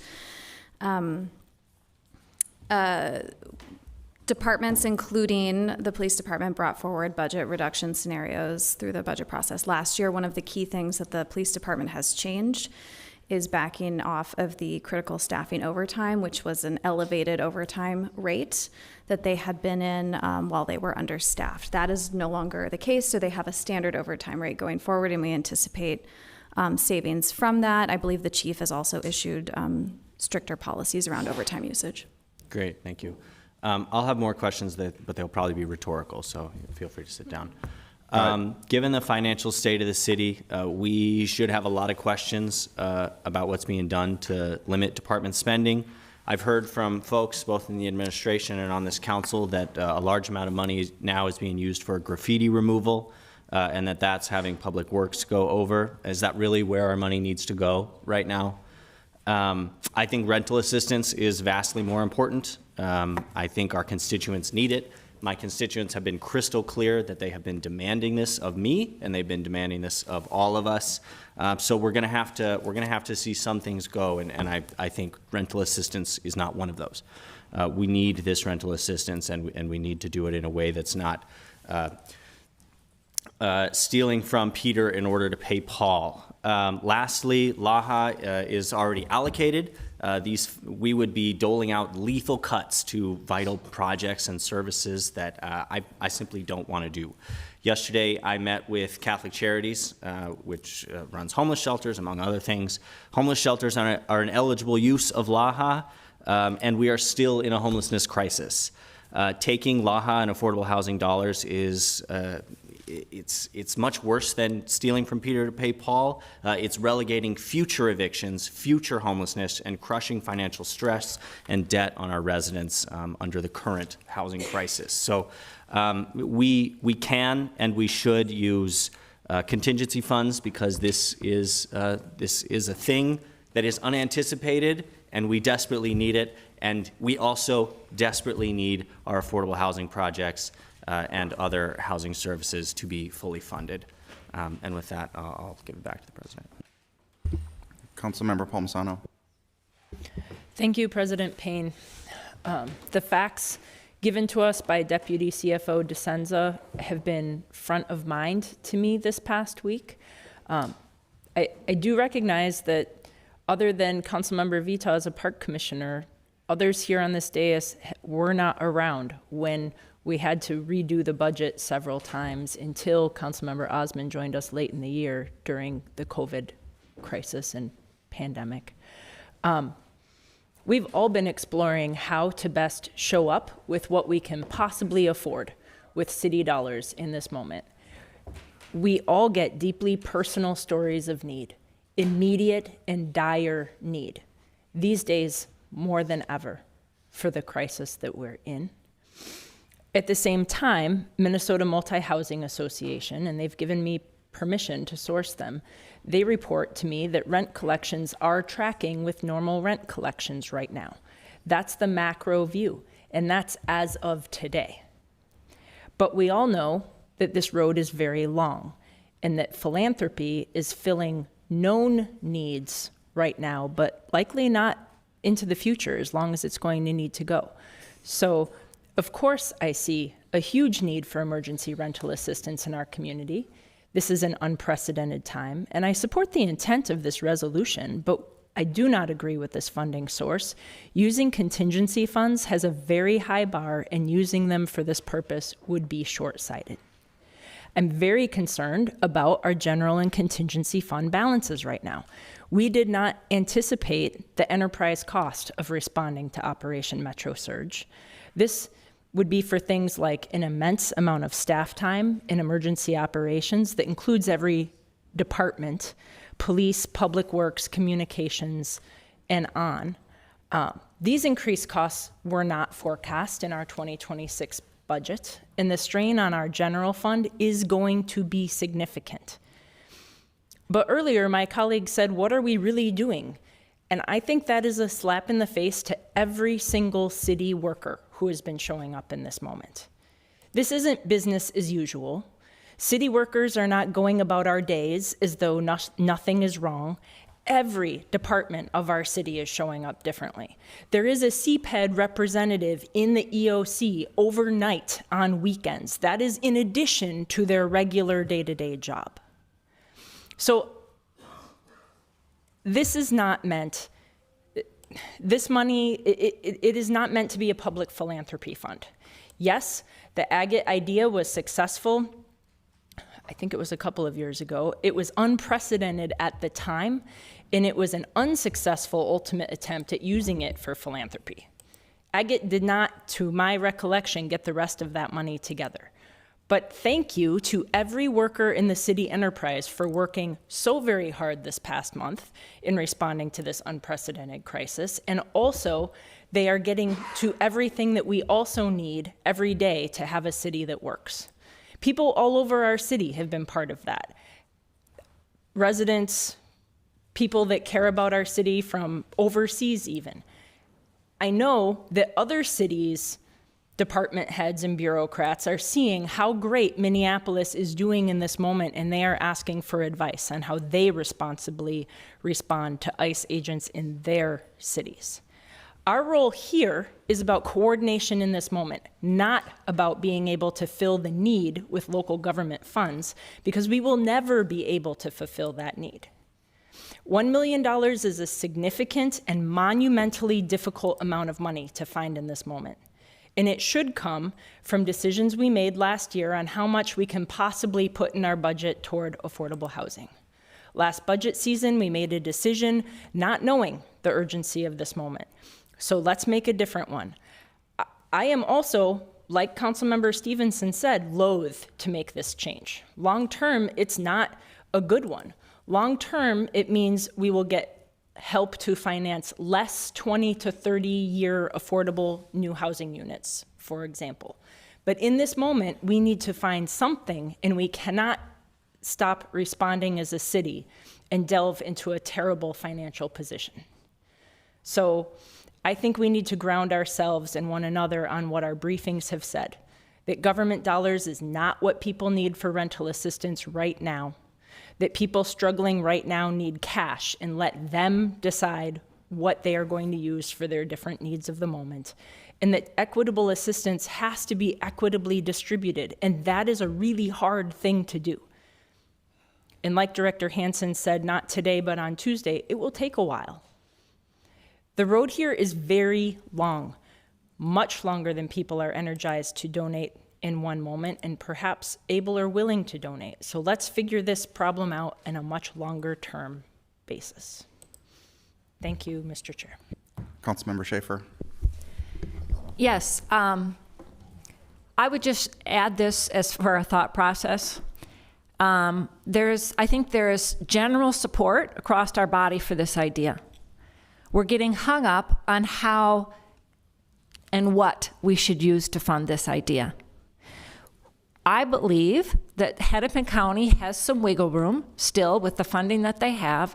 One option on the table would be for us to revisit this in a couple weeks, in a month, once Hennepin County has drawn down their funds, and reassess what is our budget at that point. Are we $10 million over budget at that point? I'm just saying, is that a more measured approach for us all to say, we know this is a problem, we know it's immediate, we know the GoFundMes have stepped up above and beyond. We all have contributed, right? And there is a role for the city to contribute. But is now the right timing, if we have disagreement, to make a decision that could impact our budget process this whole year? That's my question. Maybe some other people have some comments and have an ability to make a motion to head us in that direction better than I can as a newbie. So maybe can I make a motion to postpone all of these resolutions until Chavez, help me.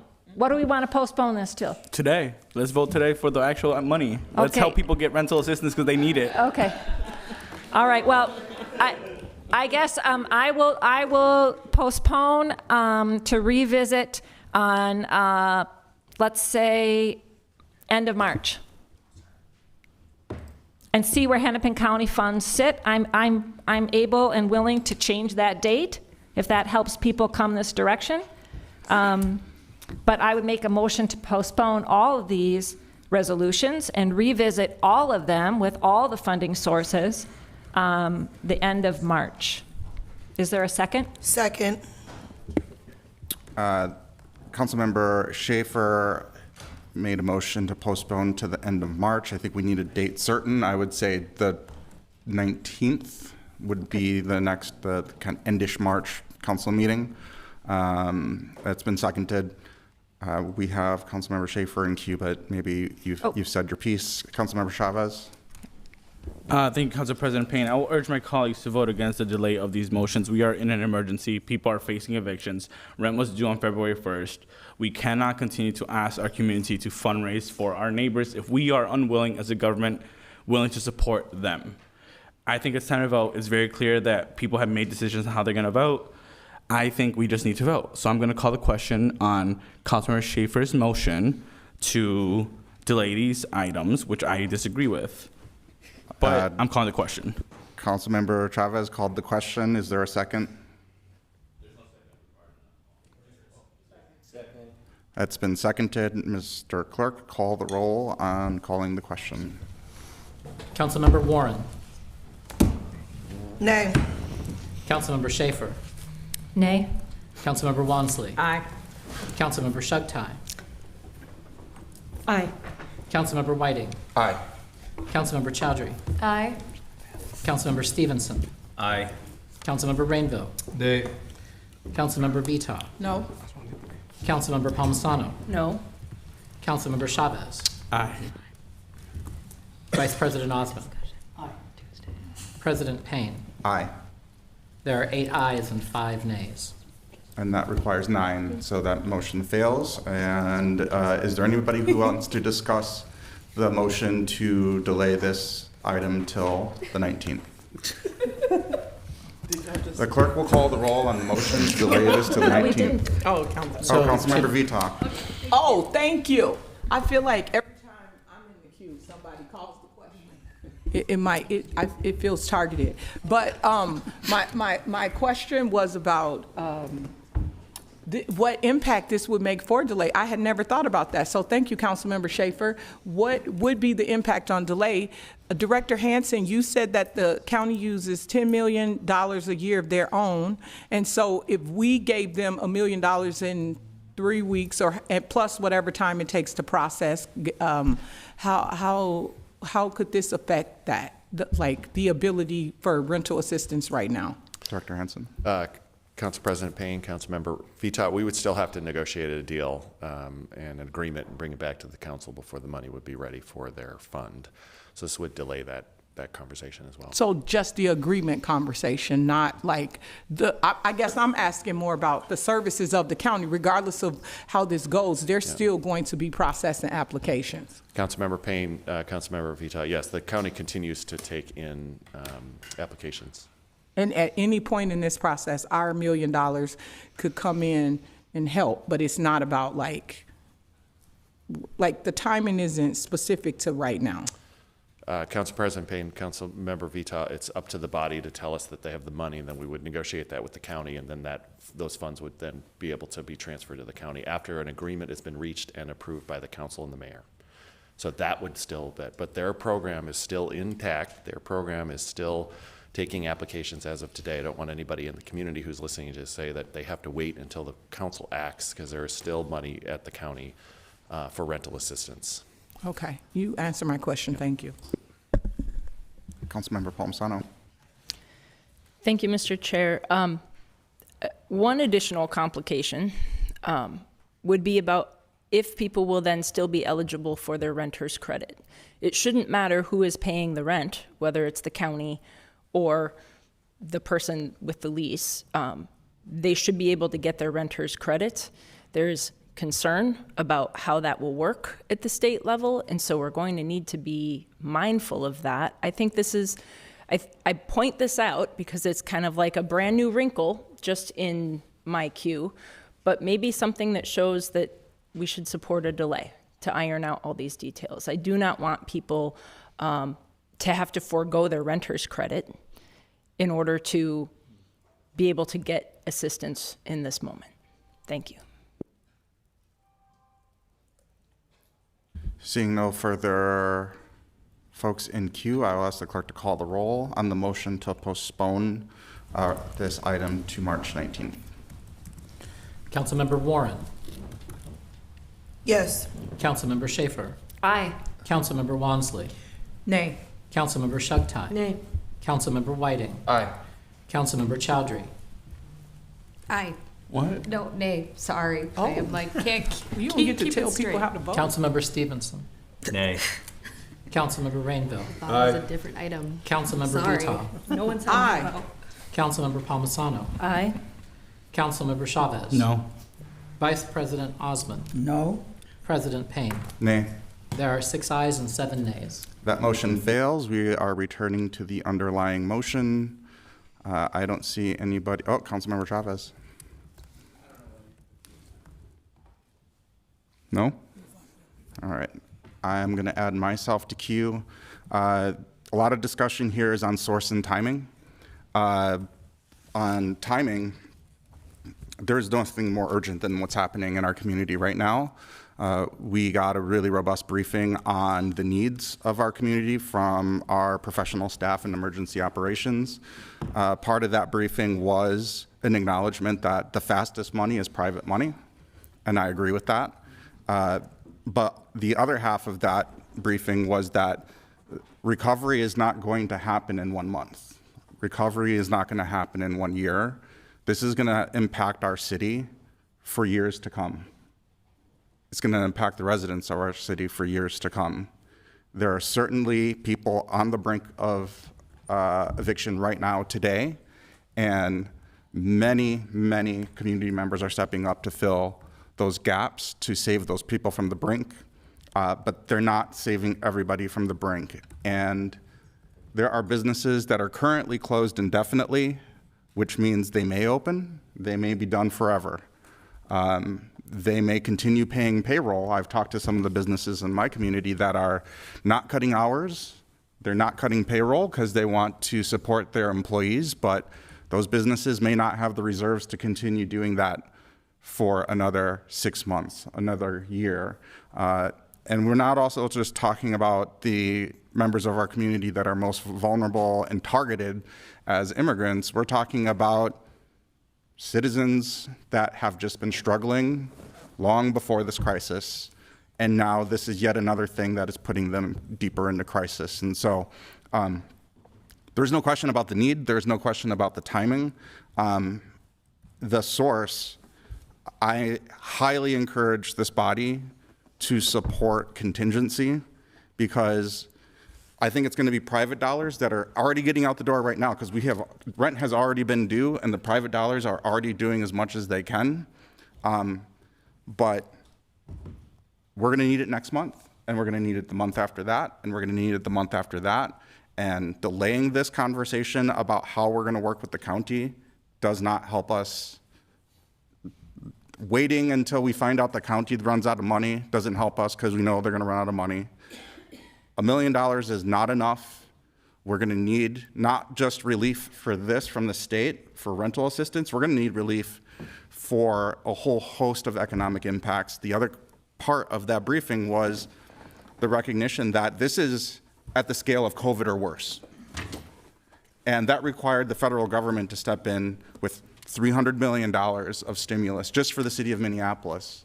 I don't have a lot of faith in our federal government in this moment to step in with that kind of stimulus to support, to backfill these dollars, but we are in crisis. This is not about our bond rating for the next year. This is about the future of our democracy. This is the future of our country. Our bond rating will be irrelevant if we are in an outright civil war. It has felt like we are on the brink of civil war as I'm out on the streets, physically getting assaulted by my federal government. There's no more urgent crisis than what we're going through right now. The other piece to this is the discussion of the backlog at the county. I think Councilmember Chugtai spoke to this, but Director Hansen, can you confirm if they have a backlog? Because I heard also comments about the waiting list, and one of the reasons we actually extended our pre-eviction notice from 14 days to 30 days is because it still took about that much time to get money out the door, even if there wasn't a backlog. So can you help us understand that distinction?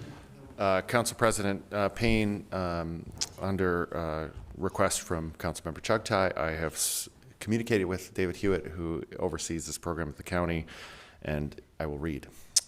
No waiting list. Eligible applications are processed within 14 days, quicker when needed to prevent loss of housing. So there is no waiting list. Thank you for that. So there is an urgent need right now. People needed to pay rent yesterday. There's going to be a need next month and the month after that.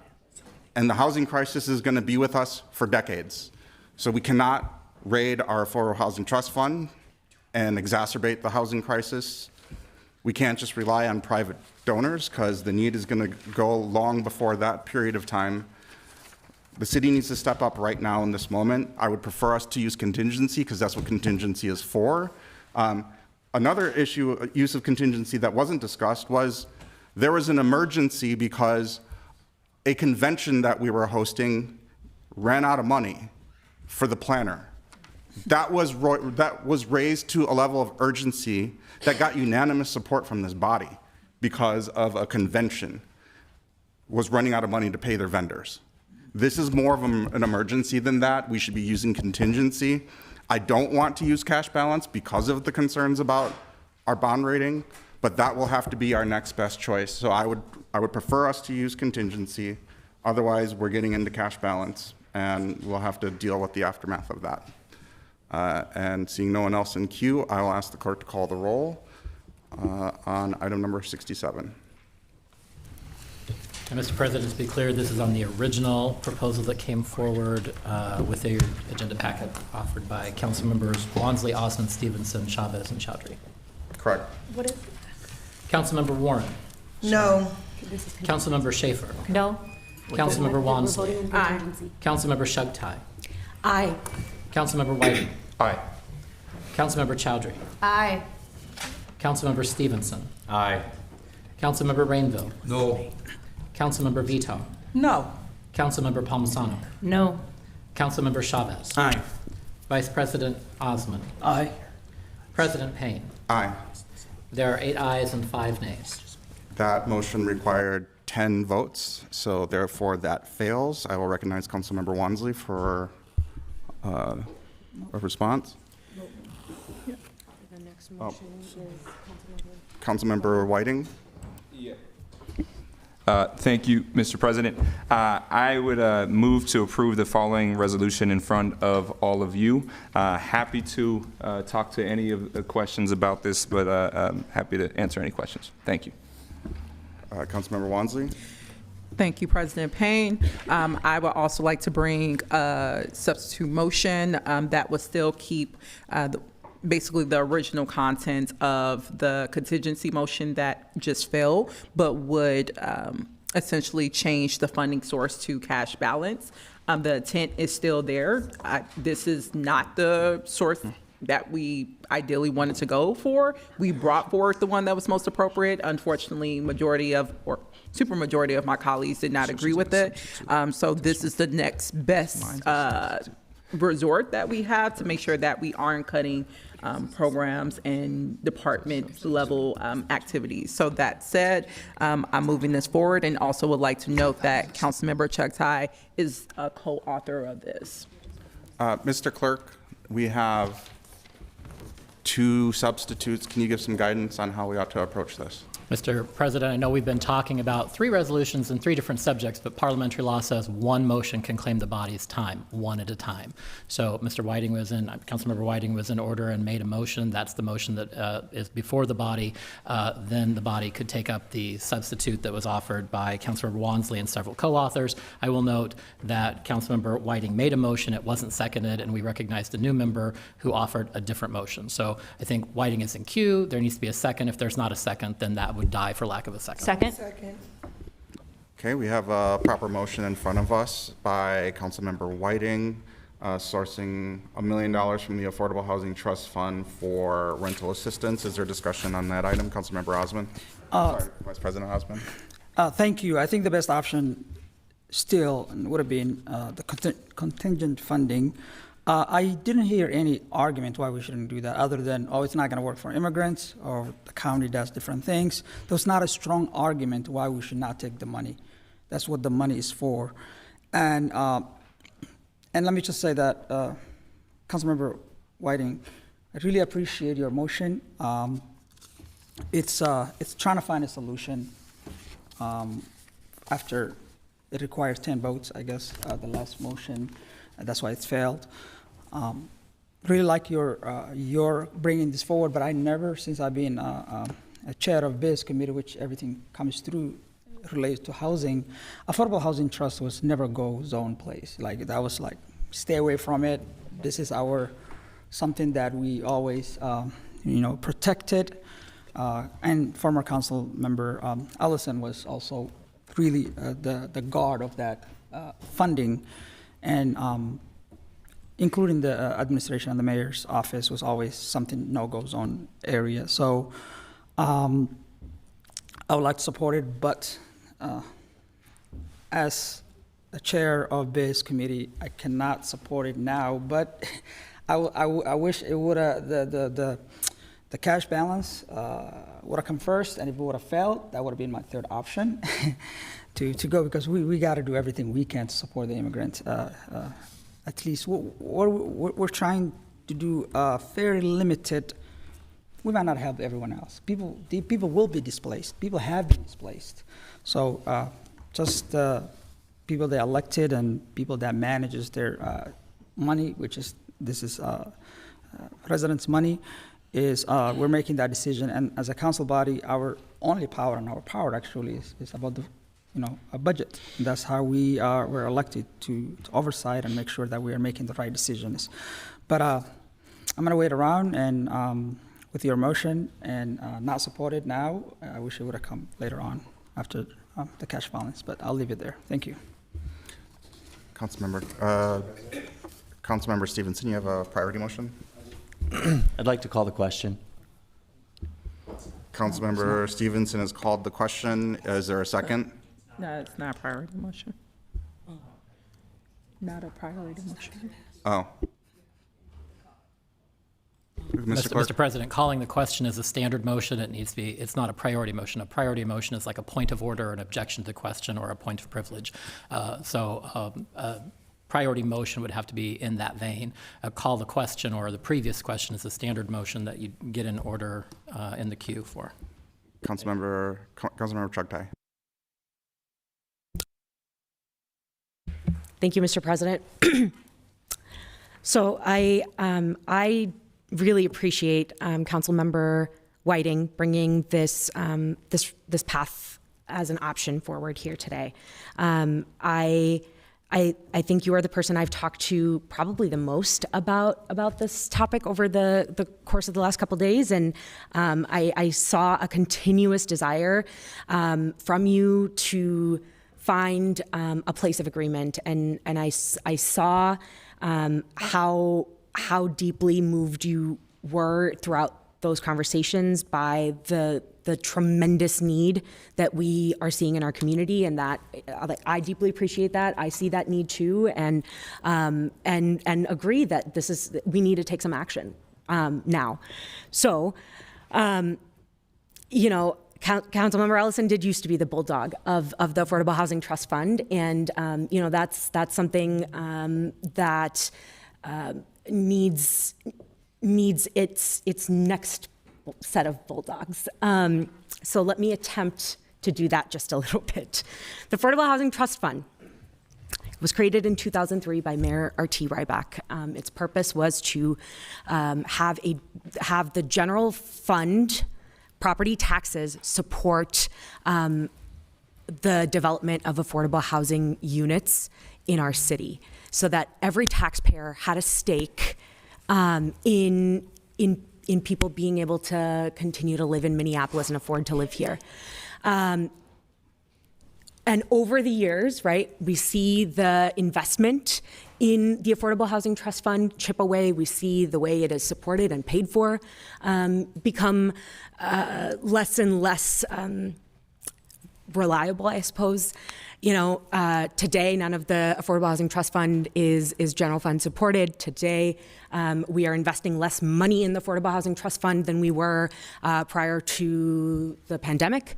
And it is that has real life impacts, right? If we know that recovery from this current crisis we are in is going to take years and years, it is important that we remain in the business of helping subsidize the development of affordable housing units to continue to come online 3, 5, 10 years from now, so that the people who are directly impacted right now can have a shot at calling Minneapolis home. We cannot pit two housing critical needs against each other. And, I will say this as a person who has voted in the past, just did last December, to take money out of the Affordable Housing Trust Fund. But at that time, I made a commitment that this is not going to be a fund we are going to use as the thing that bails us out every time something goes wrong. And I want to honor that commitment, because this work is really important. We need to continue to do it. And it's the city's explicit position, our mayor's explicit position, that the best way to address homelessness is through building more affordable housing units, to build more housing in general. Why are we undermining that and pitting people who are facing evictions against people who can afford to live in Minneapolis in 3, 5, and 10 years. That's the reason I can't support this as a source. And I will not be supporting this motion today, but again, I want to thank the author for bringing this option forward and trying to get us to achieve some consensus. Councilmember Chowdhury. Thank you, President Payne. Yeah, I want to thank Council Member Whiting for bringing this forward. I have appreciated our conversations about it. You and I completely disagree on it, but your disagreement with me has been kind and our conversations have been direct, and I have appreciated working with you in that. And I think that shows that when we're sitting here and we're having tough debates, which will befall us many more times, especially around budgeting this next year, that we can do that. I just want to state really clearly that $1 million equals a set of units that will be affordable for 30 years. That's always guaranteed when we have funding in the Affordable Housing Trust Fund, because people regularly apply for the Affordable Housing Trust Fund, and there are oftentimes applicants, I think every single time, there are applicants that do not get awards, right? It is sought after funding, and we are no longer in the build more era that we were in the city of Minneapolis, that has kept our rent down, that has increased our tax base, and this is one of the few tools we have left to ensure that building continues, and more importantly, affordable building projects throughout our communities, because we know that there are not enough units for the number of people that have need for housing. And so I simply cannot vote for this because it is death by 1,000 paper cuts. We can't cannibalize the Affordable Housing Trust Fund. It is overprescribed by the state. We need different resources from the state when it comes to rental assistance and homelessness. That's been really clear, and that's something that we will voice in our legislative agenda this year. And we need our community and our partners and philanthropy who's helping cover a lot of these costs to ensure that government shows up to meet these needs. And we're just going to need a system-wide shift on how we do housing. We can't just keep on going through crisis after crisis, and our housing system isn't resilient to it, because that costs lives. So I'm unable to support this. I commend the effort to bring this forward, though. Councilmember Stevenson. Yeah, thank you for bringing this forward. I would also prefer to vote on cash. I agree with Council Vice President. First, I also think $1 million directly from the Affordable Housing Trust Fund is just too steep, and we should rather take smaller amounts from different departments. But if I'm still able, I'd like to call the question. Councilmember Stevenson has called the question. Is there a second? Second. The clerk will call the roll. On the motion to call the question, Councilmember Warren. No. Councilmember Schaefer. No. Councilmember Wansley is absent. Councilmember Shugtai. Aye. Councilmember Whiting. No. Councilmember Chowdhury. Aye. Councilmember Stevenson. Aye. Councilmember Rainville. Oh. Councilmember Vito. Aye. Councilmember Palmisano. No. Councilmember Chavez. Aye. Vice President Osman is absent. Councilmember Wansley. And the Vice President Payne. Nay. There are 6 ayes and 6 nays. That fails. Councilmember Whiting. Wow. Thank you, President Payne. And I would like to note to my colleagues, I do appreciate the conversations that we've had for the past weeks on this motion. I think all of us, again, agree that this is an emergent need, this is an immediate need, and I appreciate the conversations as such. As my council member colleagues, both to the side of me, right, we've had long discussions on these. I don't think any of us want to put forward a motion that takes any dollar out of any of our funds here in the city of Minneapolis, because we know that takes from individuals that need it, regardless of where these funds are pulled from. Again, I think, to reiterate, I fully believe that this is the best middle portion and movement that we can actually move this forward on. My worry is that, and I'm not sure the political realities of this, of the general fund piece, but I do expect that this may come back to us in a couple weeks. And if that is the case, that fully delays this immediate need to help individuals that need now. Like all of you up here, I am getting the same conversations of individuals in my ward across the city that need this help now and today. I think any delay, any increase in delay continues to put people out of their homes. And that is what the Affordable Housing Trust Fund is there to do, is to keep people in their homes. That is the direct purpose of the Affordable Housing Trust Fund. And I think we all know that it's so much more expensive to keep people housed if they are out of their homes. 2 weeks, I think, is too long of a time to then delay this motion, or this, if it comes back to us, to delay it any further. And if we were able to get this through, I think I have high confidence that it wouldn't come back to us. And so, again, kind of urge you all to consider this, again, not necessarily for the merits on the page of the funding source, but of the political realities that we do sit in and engage in. Thank you. Councilmember Warren. Thank you, Council President. My question is for Councilmember Whiting. And if I'm reading this correctly, it says that the $1 million one-time rental assistance provided funds to Hennepin County are unspent within a month and a day at the end of Operation Metro Surge. All remaining funds will be returned back to CPED. It'll go back, so they'll get the money back. We're just sitting it somewhere else for a minute, and then, or however, and if it's used, it's used. It kind of, if you need it, you need it. If you don't, you don't. Is that what we're doing here? Correct.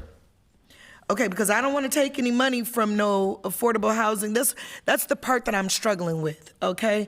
For affordable housing development, ensuring that individuals and families have what they need. I have been a recipient of Section 8. I have lived in my car. I have lived at Mary Jo's shelter. I know what homelessness looks like, feels like, and I've housed homeless in Hennepin County. So if we're not taking away from the stability and we're lending to borrow, I mean, the whole thing is to get these funds and all of the red tape and paperwork. I really just want my colleagues to understand I am not anti-supporting anyone. That is what I do, is the biggest advocacy ever for anyone and families. That's what I do. I am a mother of 6 children and 6 grandchildren. I am the champion of help someone to help somebody, okay? But the red tape that you go through just to ask for a crumb of some bread here in, I mean, seriously, it is a lot. And the eligibility is slim pickings that make you eligible to even receive it. If you've never been in that food stamp line or had to stand at window 5 in Century Plaza, you don't get it. And I challenge you to really put on your thinking caps.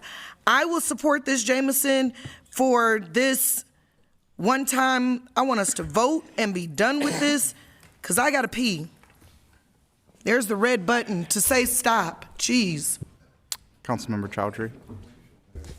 Yeah, thank you. I feel like, 1, we don't know when this surge is going to end. 2, how do you even determine if the surge has ended or not? It's not going to be through press conference. Like, we're going to have to actually see it. And I mean it, because Tom Homan's saying we're going to withdraw down 700. Where's the 700? How do we know? Right? How do we know that they're not adding more? So I'm also willing to say that like the need is so high, which we have seen through millions of dollars of mutual aid funding, that like we're probably not going to see the $1 million back or a significant amount back. So I don't want us to just put our hat on this. Like the need is incredible. The last thing I'll say is if this is to pass, or if it's vetoed, which I'm hearing an allusion to, and that veto is then sustained, I will 100% bring a general fund allocation in the budget cycle to refill the Affordable Housing Trust Fund. So we can either do that now, or we can do it later, because I will bring it back. Councilmember Chavez. Thank you, Council President Payne. I want to thank Councilor Whiting for bringing this forward. I cannot support it. I think this will be detrimental to our affordable housing stock across the city, especially when we are living in an emergency. If we didn't want to take from the Affordable Housing Trust Fund, we should have taken from the Contingency Fund. So the other option that many members before we took that vote said was we're going for this cash fund. We had optioned, and now we're going to do something different, right? So I also want to point out the way the resolution is written. While I appreciate that intent could have an impact on who gets these services, it talks about that funds to Hennepin County that are unspent within 1 month and a day of the end of Operation Metro Surge, all remaining funds shall be returned to CPED. Even if Operation Metro Surge were to end, ICE is still going to be in our city and in our state, and they're still going to be kidnapping our neighbors. They have been doing so before Operation Metro Surge. There has been an issue impacting our neighbors way before this operation happened. Many of our families and loved ones are still going to be torn apart. So I feel like while I appreciate the intention of this resource, the way it has been written will also have an unintentional consequence of who can access the resources, so I can't support it. But I appreciate the thought of trying to bring people together. Seeing no one else left in queue, I will ask the clerk to call the roll on the resolution brought forward by Councilmember Whiting to the source from the Affordable Housing Trust Fund for rental assistance. Councilmember Warren. Aye. Councilmember Schaefer. Aye. Councilmember Wansley. Nay. Councilmember Shugtai. Nay. Councilmember Whiting. Aye. Councilmember Chowdhury. Nay. Councilmember Stevenson. Nay. Councilmember Rainville. Aye. Councilmember Vita. Aye. Councilmember Palmisano. Aye. Councilmember Chavez. No. Vice President Osman. No. President Payne. Nay. There are 6 ayes and 7 nays. That motion fails, and now I will recognize Councilmember Wansley. Thank you, President Payne. I will move the motion forward using the cash balance as a funding source to go to Hennepin County in the amount of $1 million. And you have the technical amendments in front of you to the revised motion, and I will ask for a second. Second. Councilmember Wansley has moved the resolution. It's been properly seconded. I'll recognize Councilmember Chugtai. Yeah, thank you, Mr. President. I just feel so incredibly disappointed that this is the last option, right? This is we're now pulling money out of our fund balance. Our financial position is in an incredibly tough place, and a part of that is a $20 million overspend by the Minneapolis Police Department in last year's budget, or over the course of 2025, which has significantly diminished our cushion. We have significant overtime resources that have been spent so far this year. We're just in February. And I really dislike that this is where we are pulling from. This was... I very strongly believe and continue to that the most appropriate source was contingency. That was not the will of the body, and I'm going to support this because of how large the need is and how few resources exist in the face of it, and that just matters the most right now. But this can't be how we keep moving forward. we're going to have a lot of tough choices to make over the course of this year. And then as we look towards our budget for next year, and we don't have cushions. We don't have magic money hidden places anymore. And this is a reflection of how significant the need is, because I know that most of the authors here did not prefer this source in the first place. The preference was the most appropriate source given all of the conditions before us. But here we are. I hope sincerely that this can be a motion that this body can approve, so that we can do our small little part in keeping people in their homes and in the neighborhoods that they love, in their communities. Thank you. Councilmember Chowdhury. Thanks, President Payne. I just wanted to make a quick remark that members, we do have a procedural ability to reconsider our vote on the contingency motion, right? We can do that if the body so chooses. I mean, it would need the help of the clerks, but there would have to be a will. And if there is a change of heart, like, it's not over for us to reconsider contingency, which I do agree is the most appropriate place where this should come from. Mr. Clerk, do you want to remind the body how reconsideration works? Mr. President, the motion to reconsider requires someone who voted in the prevailing side to make that motion. Assuming it passes, then that matter returns before the body and can be taken up again for a second vote. So the first thing is to make sure that we have someone who voted in the majority or on the prevailing side of the original question. And I'll say that the original question I have was 8-5. It failed because it was a vote which, to consider approving it, required 10. As the body knows, the use of contingency under city charter requires 10 votes. So it was 2 votes shy from passing the charter threshold. So any of the 8 council members who voted with the majority could make a motion to bring, I'm sorry, anybody from the 5, because it failed, and that's the prevailing side, would be able to bring forward a motion to reconsider that procedure, and then it would be back in front of us. Councilmember Chowdhury? Okay. Councilmember Chugtai? Yeah, thank you, Mr. President. Mr. Clerk, can you, or through the chair, I'm hoping if the clerk can list off the 5 members that were on the prevailing side just one more time. Through the president, those who voted nay, which is the prevailing side, were council members Warren, Schaefer, Rainville, Vita, and Palmisano.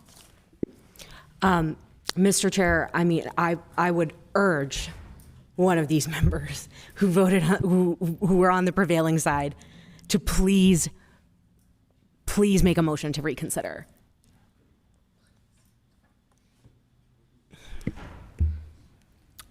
I see that I'm not successful. I guess I'll just add myself to queue just really quickly, just to thank Councilmember Whiting for, you have been very clear about your spirit of problem solving, and you brought a very problem solving approach to this. However, although your motion didn't prevail, I really appreciated the effort that you put into that. And I will be supporting our motion that's in front of us right now. And seeing no one else left in queue, I will ask the clerk to call the roll on the Wansley motion. For clarity, Mr. President, I'll point out this version has revised, highlighted in yellow at the top, and has Councilmember Chugtai also added as a co-author at the end. Councilmember Warren? No. Councilmember Schaefer? No. Councilmember Wansley? Aye. Councilmember Chugtai? Aye. Councilmember Whiting? No. Councilmember Chowdhury? Aye. Councilmember Stevenson? Aye. Councilmember Rainville? Aye. Councilmember Vita? Aye. Councilmember Palmisano? No. Councilmember Chavez? Aye. Vice President Osman? Aye. President Payne? Aye. There are 9 ayes and 4 nays.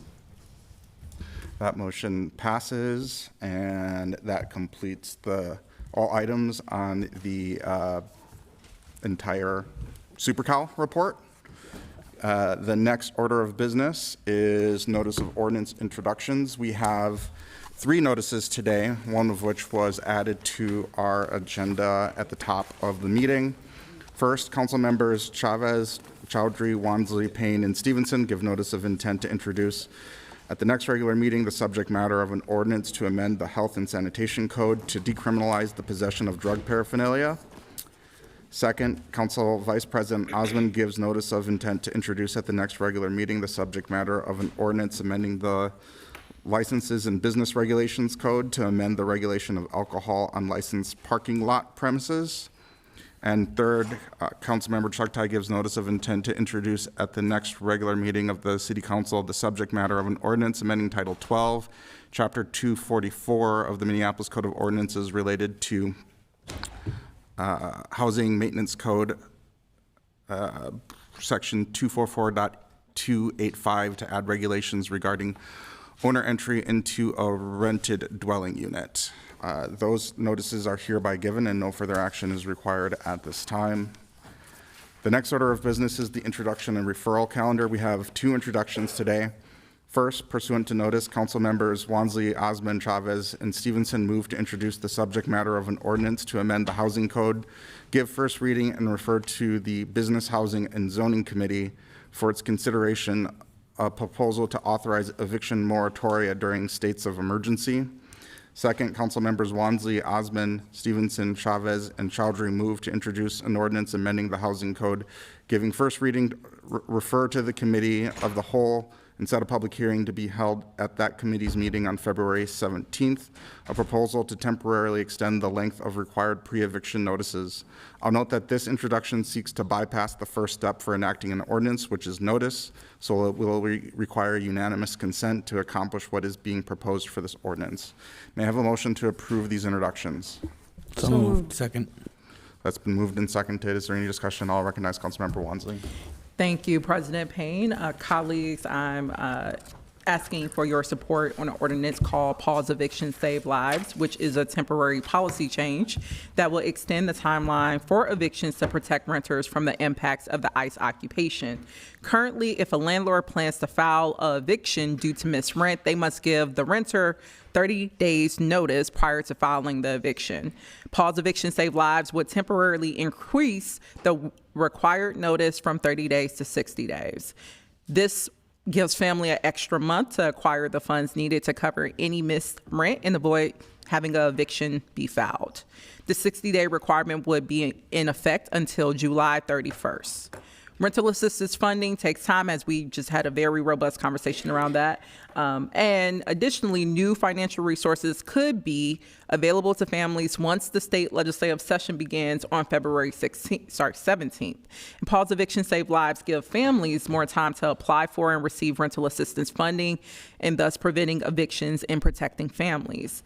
My co-authors are asking for your support to expedite the consideration of the ordinance, and I'm going to outline why. The expedited timeline is the difference between families being protected on March 1st or not.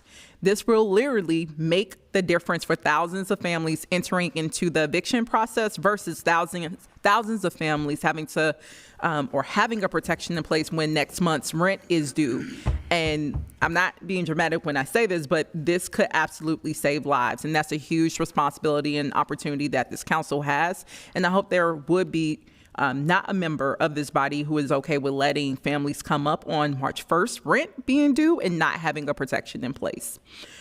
And it's with that serious responsibility to protect residents in our hands that I ask for unanimous support from council on today's action to waive notice of intent to introduce, give a first reading of the ordinance, refer to the Committee of the Whole, and set a public hearing for the Committee of the Whole on February 17th. From there, we would hold a public hearing at the Committee of the Whole on February 17th, followed by a council vote on the ordinance on February 19th. And during the week of February 9th, We have asked the CAO or City Attorney's Office to be available for briefings on the ordinance to help ensure that you all have all the information that you need prior to council's final consideration and vote of the ordinance on February 19th. If there was ever a time or moment to expedite a process, this is it. And we have the opportunity to deliver protections for our community, and hope this is another opportunity in which we can work together to pause evictions and save lives. So with that, I will motion the item for approval. Second. It's been motioned and seconded, and seeing no one else left in queue, I will ask the clerk to call the roll, reminding everyone that we do need unanimous consent. And Mr. Clerk, did you want to give any guidance? Not guidance, but I actually wanted to offer some compliments and maybe some explanations both for returning council members and new council members and the public who watch. There are some subtle language differences that are clues to council members when we get to the introduction and referral calendar. If you'll notice on number 1, the eviction moratorium ordinance uses the phrase to introduce the subject matter of an ordinance. On number 2, it says to introduce an ordinance. That's the clerk's subtle way of telling you. On number 1, we don't have a draft ordinance. It has not been prepared. We're giving a reading to an ordinance that no one has seen. Councilmember Wansley and her associates on the second one have done their due diligence, and there is actually a full ordinance. It's in limbs. It's posted for public access, which is why the usual process should be number 2. There is an ordinance that you can see, that the public can see. We are actually giving it its first reading today. This is the first step in the legislative process where council could vote to kill an ordinance. Right? This is the first formal vote on an ordinance. And in 95% of the cases, we don't have a draft ordinance. So this is the process whereby the council members have done their homework, they've prepared an ordinance, they've worked with the attorneys, they've brought it forward. It was on the LIMS file and available for all council members and the public to see before we take the vote today. So I wanted to say thank you for all that work, and to say that's the subtle difference if you're reading those items on the agenda. When it says subject matter, we don't have anything. When it says ordinance, we actually have the draft ordinance. Thank you. And I'm happy to call the roll, Mr. Yep, thank you for that clarification, and I'll ask the clerk to call the roll. Councilmember Warren. No. Councilmember Schaefer. No? Councilmember Wansley. Aye. Councilmember Shugtai. Aye. Councilmember Whiting. Aye. Councilmember Chowdhury. Aye. Councilmember Stevenson. Aye. Councilmember Rainville. No. Councilmember Vita. No. Councilmember Palmisano. No. Councilmember Chavez. Aye. Vice President Osman. Aye. President Payne. Aye. There are 8 ayes and 5 nays. That motion fails as Mr. it required President. unanimous consent. Mr. President, the first item passes. It only needed a simple majority. Thank So you. item 1 on the introduction referral calendar will move forward as stated. On item number 2, it failed to get unanimous consent. So I'm assuming that Councilmember Wansley would give notice today and move forward. And Yes. that doesn't require a vote, because now it just became a notice of introduction. That's right. Councilmember Wansley? Yep, this is. Sorry.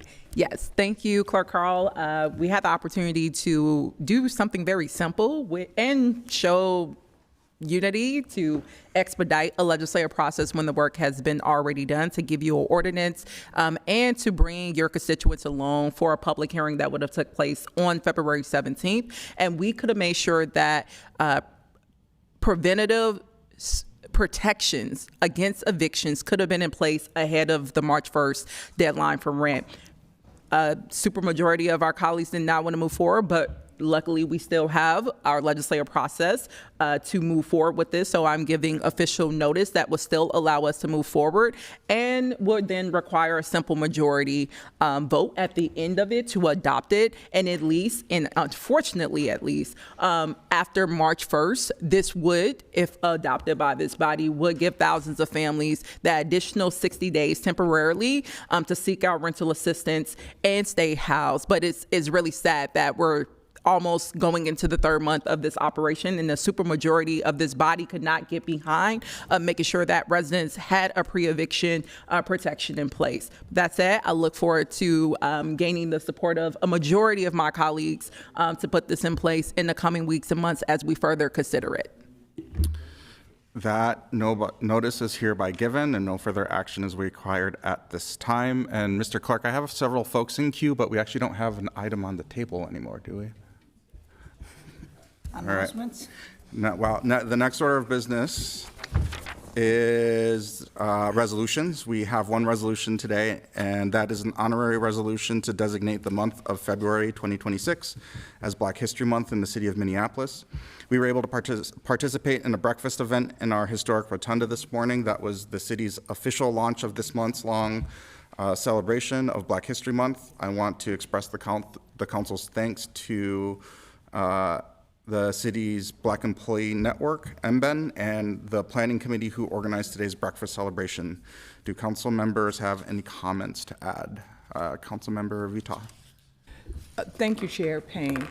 This morning we had a wonderful breakfast, and we had lots of folks attend. It was actually a super fun way to start the day in honor of Black History Month. I just wanted to acknowledge a woman who was there this morning, and somehow we missed her. Her name is Destiny Prosper. She's been a hero in North Minneapolis. She has actually fundraised $40,000 for Jenny Lynn School by herself. You may catch her on the news every now and then talking about the amazing work she's done in North Minneapolis. We have so many heroes like Destiny in our community, but I wanted to make sure that I acknowledged her because she's just taken this thing by storm with helping with food, rent assistance. She was actually one of the first persons that I met that was doing home delivery. So thank you, Destiny. Thank you to everyone, but in particular in this Black History Month, I wanted to make sure that we acknowledge the phenomenal work she's doing on behalf of families in North Minneapolis.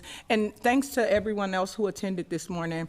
Fun celebration, good way to start the day and to get a good start on Black History Month. I enjoyed all the fun we had. The good breakfast. Thank you to Latunji for catering the breakfast this morning.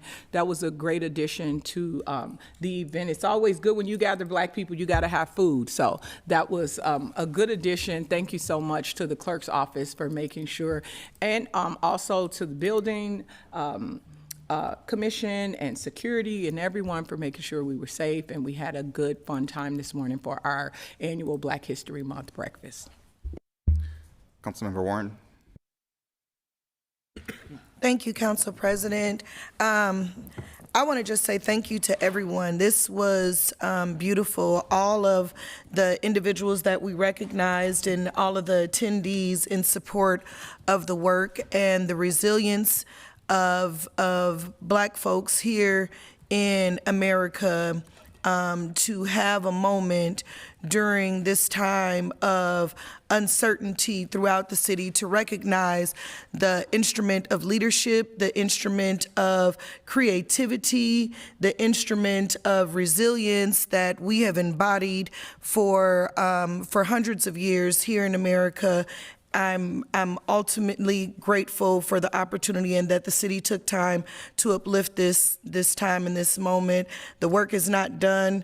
The work continues, and I just want to honor and celebrate everyone that we recognize today, and all bodies that came and attended and supported and uplifted those moments. And yeah, that's it. That's what I got. So thank you for that opportunity. It was wonderful.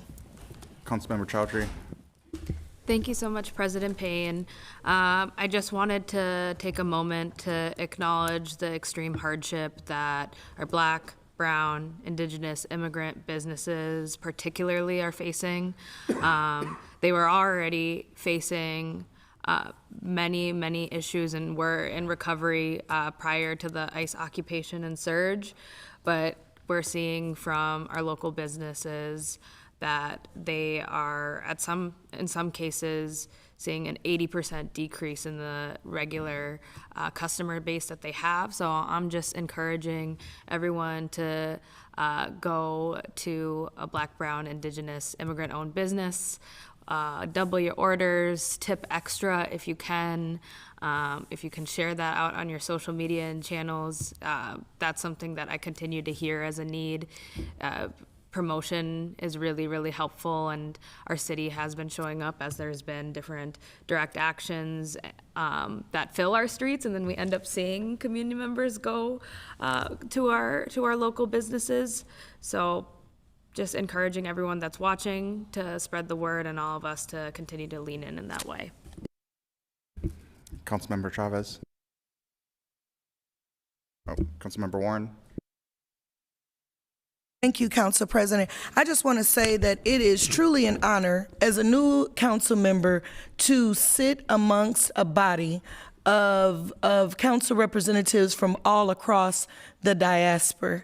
That truly feels empowering. It's beautiful, and I wanted to acknowledge that at this very same time. And don't ever disrespect me by equating me or making me comparing me to MAGA in any way, because I'm blackity black.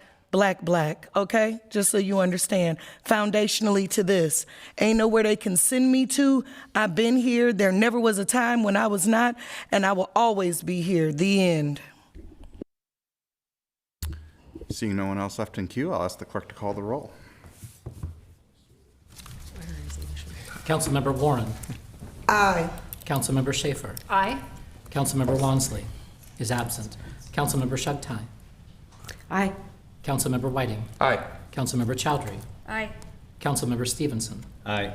Councilmember Rainville. Aye. Councilmember Vito. Aye. Councilmember Palmisano. Aye. Councilmember Chavez. Aye.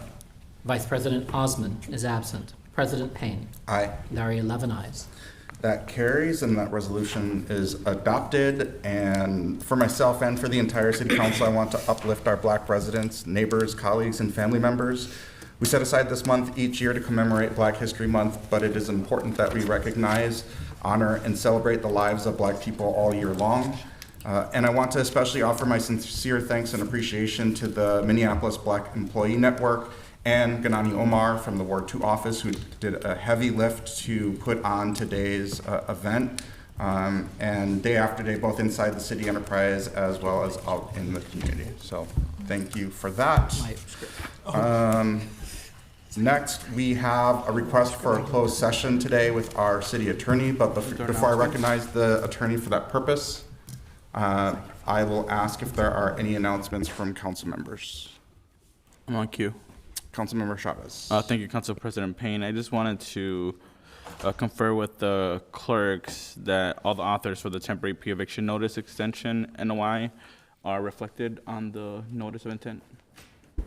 I'm so sorry, Councilmember. Can you repeat that? Since the notice of intent, I want to make sure that the authors that were submitted for the ordinance are reflected on there. Happy to add your name. Great, thank you. It's not just me either.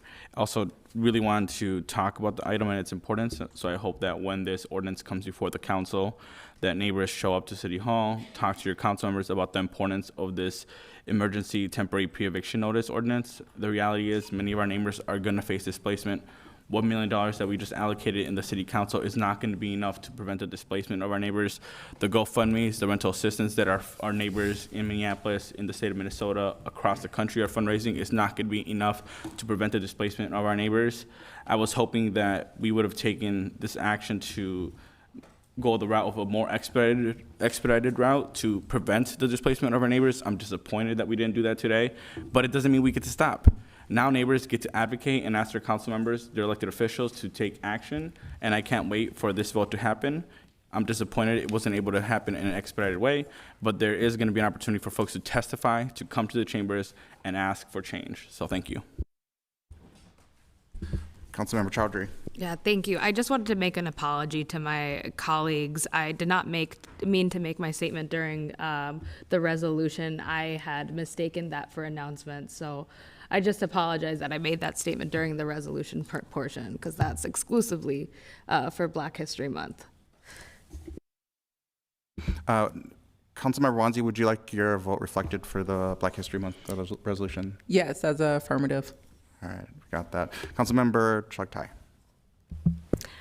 Thank you, Mr. President. I just wanted to take this opportunity to acknowledge that this morning at as early as 6 o'clock, just less than a day after Tom Homan announced that there would be an end to roving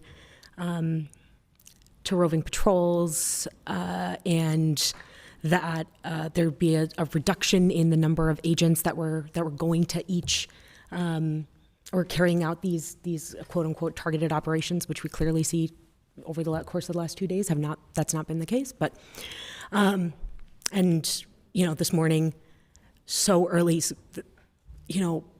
dozens of my neighbors were woken up because ICE agents broke down an apartment building's door, and 24 agents went in and arrested a woman that was our neighbor. And it's just we're continuing to experience tragedy after tragedy right now. And I just want to hold some space for my constituents, for all of your constituents, honestly. We're all living through this together. And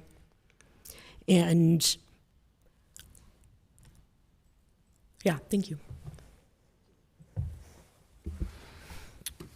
Seeing no one else left in queue, with that, we've completed all of the items on our agenda. I'll recognize the city attorney to provide the legal basis for the requested closed session as noted on our agenda.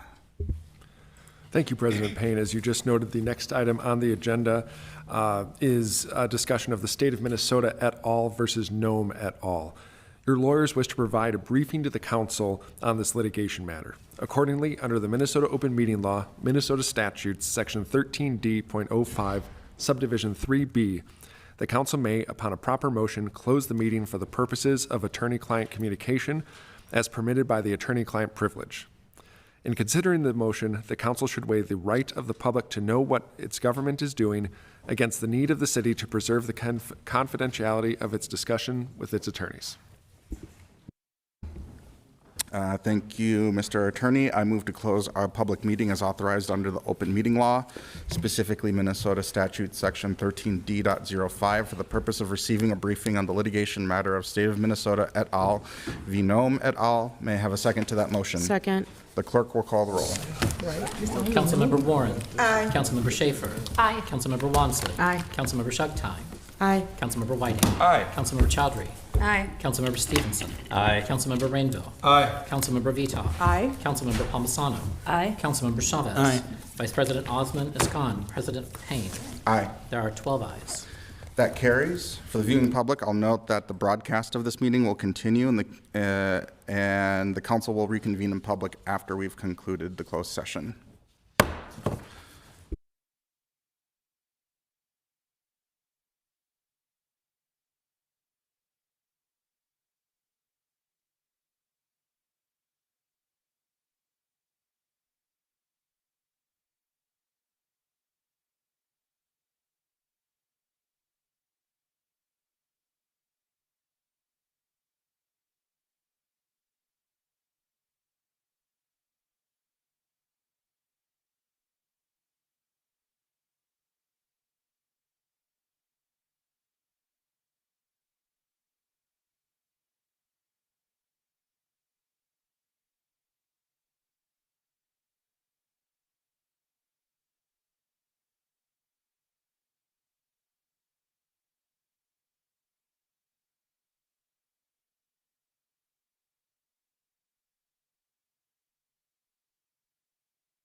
Tech team are ready.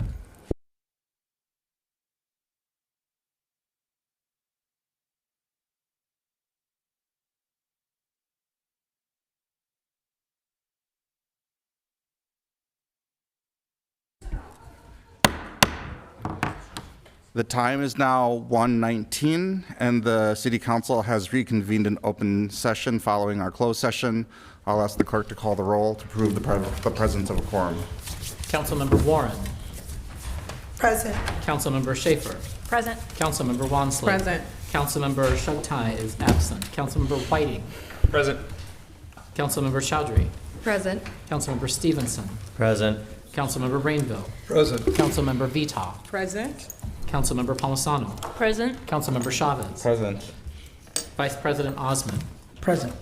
President Payne. Present. There are 12 members present. Let the record reflect that we have a quorum. With that, we've completed our business today with nothing further to come before the council, and without objection, this meeting is hereby adjourned.